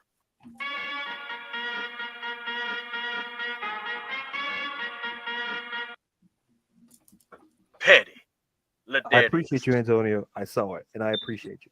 I appreciate you. TWill. Now, I said your name. Just be grateful for that. All right. We need to sync our dance. So the next time he plays that music, LaDaruis, look, you go this way, right? So we go right. Hey, left, Dennis Edwards. right, I done left, told right. you about you don't. None TWill. Everybody I'm just gotta just play saying we need to sync our dances. We need a dance. None TWill. Hey, Lionel Richie. This ain't the Commodore. All right. Whatever. This ain't easy like Sunday morning. All right. Just calm it down. Whatever. All right. me you're looking for. Is it TWill's big head in the sky? Oh wait, sorry. Oh wow, that's not necessary. Okay, I want listen, you to we know my mother says I have a great head, and I don't care what you Put your hat back on. Oh my All right. God, Jesus! My Christ. mother, Oh. God rest her soul, loved my head, and whatever. Okay. Oh, okay. Yep, that's So great. what if I had to have my hat special made? So what? She said I think had a great there's head. a lot of things you had special made, TWill. So let's calm it down. Wait a minute. That's one of the things. I bet you when you pull your hood over that, your shoulders raise up. Probably. No, this is him. No, this is. It's hard work. Hey everybody, I'm TWill, Hard baby. work. Keep Okay. my money to myself because I'm T Money. I usually bop bop. Hey Bill, do you have any thoughts on it? You see with the TWill and the shoulder and the baldness on his head. Oh my You God! guys are saying never I have seen no shoulder. neck. Is that what you're saying? Hey, I have no neck. When the cause is talking, you shut your mouth and you Oh let the my cause God, talk. Mr. Cosby, you're being mean right now. That's not nice, Mr. Cosby. Well, let me tell you, Okay. people ain't been nice to me either, pal. So you just got to deal with it. All right. I Uh, read the newspapers and I the didn't Twitter. have anything to do with your disposition, sir. That was Hey, you. And listen, those I see drinks your you were disposition, serving. sir, and you can kiss my. This is the morning Hey, show. I'm gonna save it to myself. All right. Hey, that's not what the judge said, sir. Okay, let's keep it pushing. Let's check your paperwork, pal. Now. Sorry about that. Bill just had a rant. He left. I apologize. Now, that guy doesn't like you. And listen, a lot of people you bring on, I think until you, like I said, once again, until using his government name, always welcome on this show at any time. Yo, Hey, when he man, started it's laughing, lonely that at was the top. hilarious, bro. It's But lonely at the listen, top. Okay, it's lonely at the top. All right, yeah, but you're at the bottom because you're nowhere near the top because the only thing at the top Guys, is when you put your whole hoodie on your head, it goes boom, Guys, boom, guys, look it.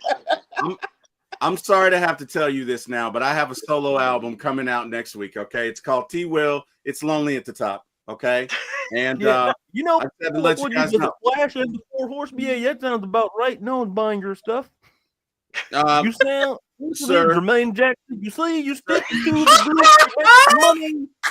You make one song, but let's getting serious, and that's pretty much it. Me, the Cosby, multiple hits, multiple Grammys. You got nothing. Jello pudding, cherry pop. Blah. Oh wow! Oh wow! Bill, calm down. Nickel. Bill, I'm trying to do a show. I gotta wrap it up. Okay. Bill. Oh my God! I'm getting the wrap up sign from the producer. So Bill, I gotta are you wrap it up. doing your show from jail? I just want to know. Did they let you out? He's It's free none man. of your damn business. It's none of Did your they let damn you out? business. All I know is that I have enough money to watch your bald headed self on the show. Bye-bye. So be grateful and, like Kendrick Lamar says, be humble. Okay, Bill. Oh, wow. All right. I really gotta wrap this up, Bill. Okay. So, man, I know he's such an ass. I know. I gotta wrap this up, though. All right. I know, Bill. Bill will get the put. Listen, I gotta listen. You're not in a position to negotiate. Listen, okay, Bill. Listen. Those checks bounce, Bill. I'm not gonna lie. Oh wow! You know, Pudding Pops can only pay for so much. Now, Yeah, tell Bill to stop giving Ron his medicine. You see, that's a great idea, Antonio. Listen, I tried to talk to Ron, but Ron took the bottle and then it spilled everywhere. And I'm like, oh, how many you took? You took a little, about 5 too many. Bill, you can't you can't talk about your medicine on the show. Anyway, apologies. I'll talk to Bill later. Apologies. You can find me on Twitter and TikTok at LaDaruis_Brown, Instagram LaDaruis_Brown, writer and editor for Beyond Women's Sports. You could probably putting out NFL previews for the 6 games they'll be on this season. They'll be coming out beginning later today or likely tomorrow. So be on the lookout for that. And once again, thank you to chat for tuning in. Like Terrence Trent D'Arby said, you could have been anywhere else in the world, but you stuck with us, and we appreciate that. I want to thank Antonio for joining us. We appreciate that as well. Mm-hmm. And C-Dub, Ron, I think Ron hopped off, and he had to go get his graham crackers. Damn! Wow! Jesus Christ! Wow! Everybody getting praise. He didn't say Ritz crackers. This man said graham crackers. Wow! Antonio is emptying the full clip. That's all I'm saying. Just Jesus, wow. Okay. Man. I thought we got. Jesus Christ. Everybody's getting it today. Yeah. Everybody. You know what? The Emperor Petty and me really likes that. See, that's why Antonio, you're sticking around, because that's something I would do to TWill. Which, listen, the pop and the lockings. He hasn't dropped, so it's been a great show in that regard. He hasn't dropped, so he's staying upright the whole show, and I think that's something to be accounted for. And because, like I say, Shakira's hips may not lie, but Terry's hips, they've been lying since the 80s. So back to you, C-Dub, to put a button on this show. Yeah. C-Double thoughts. I hope y'all enjoyed. This is the first time we're doing it this way, and we're gonna have some fun with it. So tune in next Thursday. It's gonna be the Beard Gang. There will be some other shows. We'll be talking the WWE on Netflix. Had a huge number with a global and US. NXT had a huge number. I mean, they did have The Rock, so I'm pretty confident that was a drawing point. So real awesome for those guys. And then we'll just discuss that. We'll discuss AEW as well, because, kind of have to. And then, like I said, we'll be checking out these playoff games. Hope you enjoy. Check out For My ATL Sports 1 on Mondays and Wednesdays. That's when me, LaDaruis, and Ron will be all together, as well as Thursday. So we'll be talking, giving our thoughts, and having a good morning shows. And with that said, have a good time. If you want to follow us, for me, you can just follow me at C28 on YouTube and at AWTN. For Ron Thomas, man, just look up Ron. He'll find you. You can find him. Or April Thomas. Anyway, and then for LaDaruis is LaDaruis_Brown. And TWill, you already hit your for my ATL Sports one, so if that's cool, that'll be good. And guys, just make sure you check us out. Please like and subscribe to the channel, the C28 channel, and also leave a comment if you like. If you're watching it afterwards, I'll check it out and make sure I reply to you all. And thank you all so much. And also big thanks to Pound for Pound JR. Thanks to John and Mike from Out of Your Falcon Mind. We appreciated your content and, happy for you guys. Hope everything, if you come back, we always love that. So y'all take care, enjoy, do your things, and enjoy everything. And guys, enjoy some football. I'm C-Double. I'm out. $2. $2.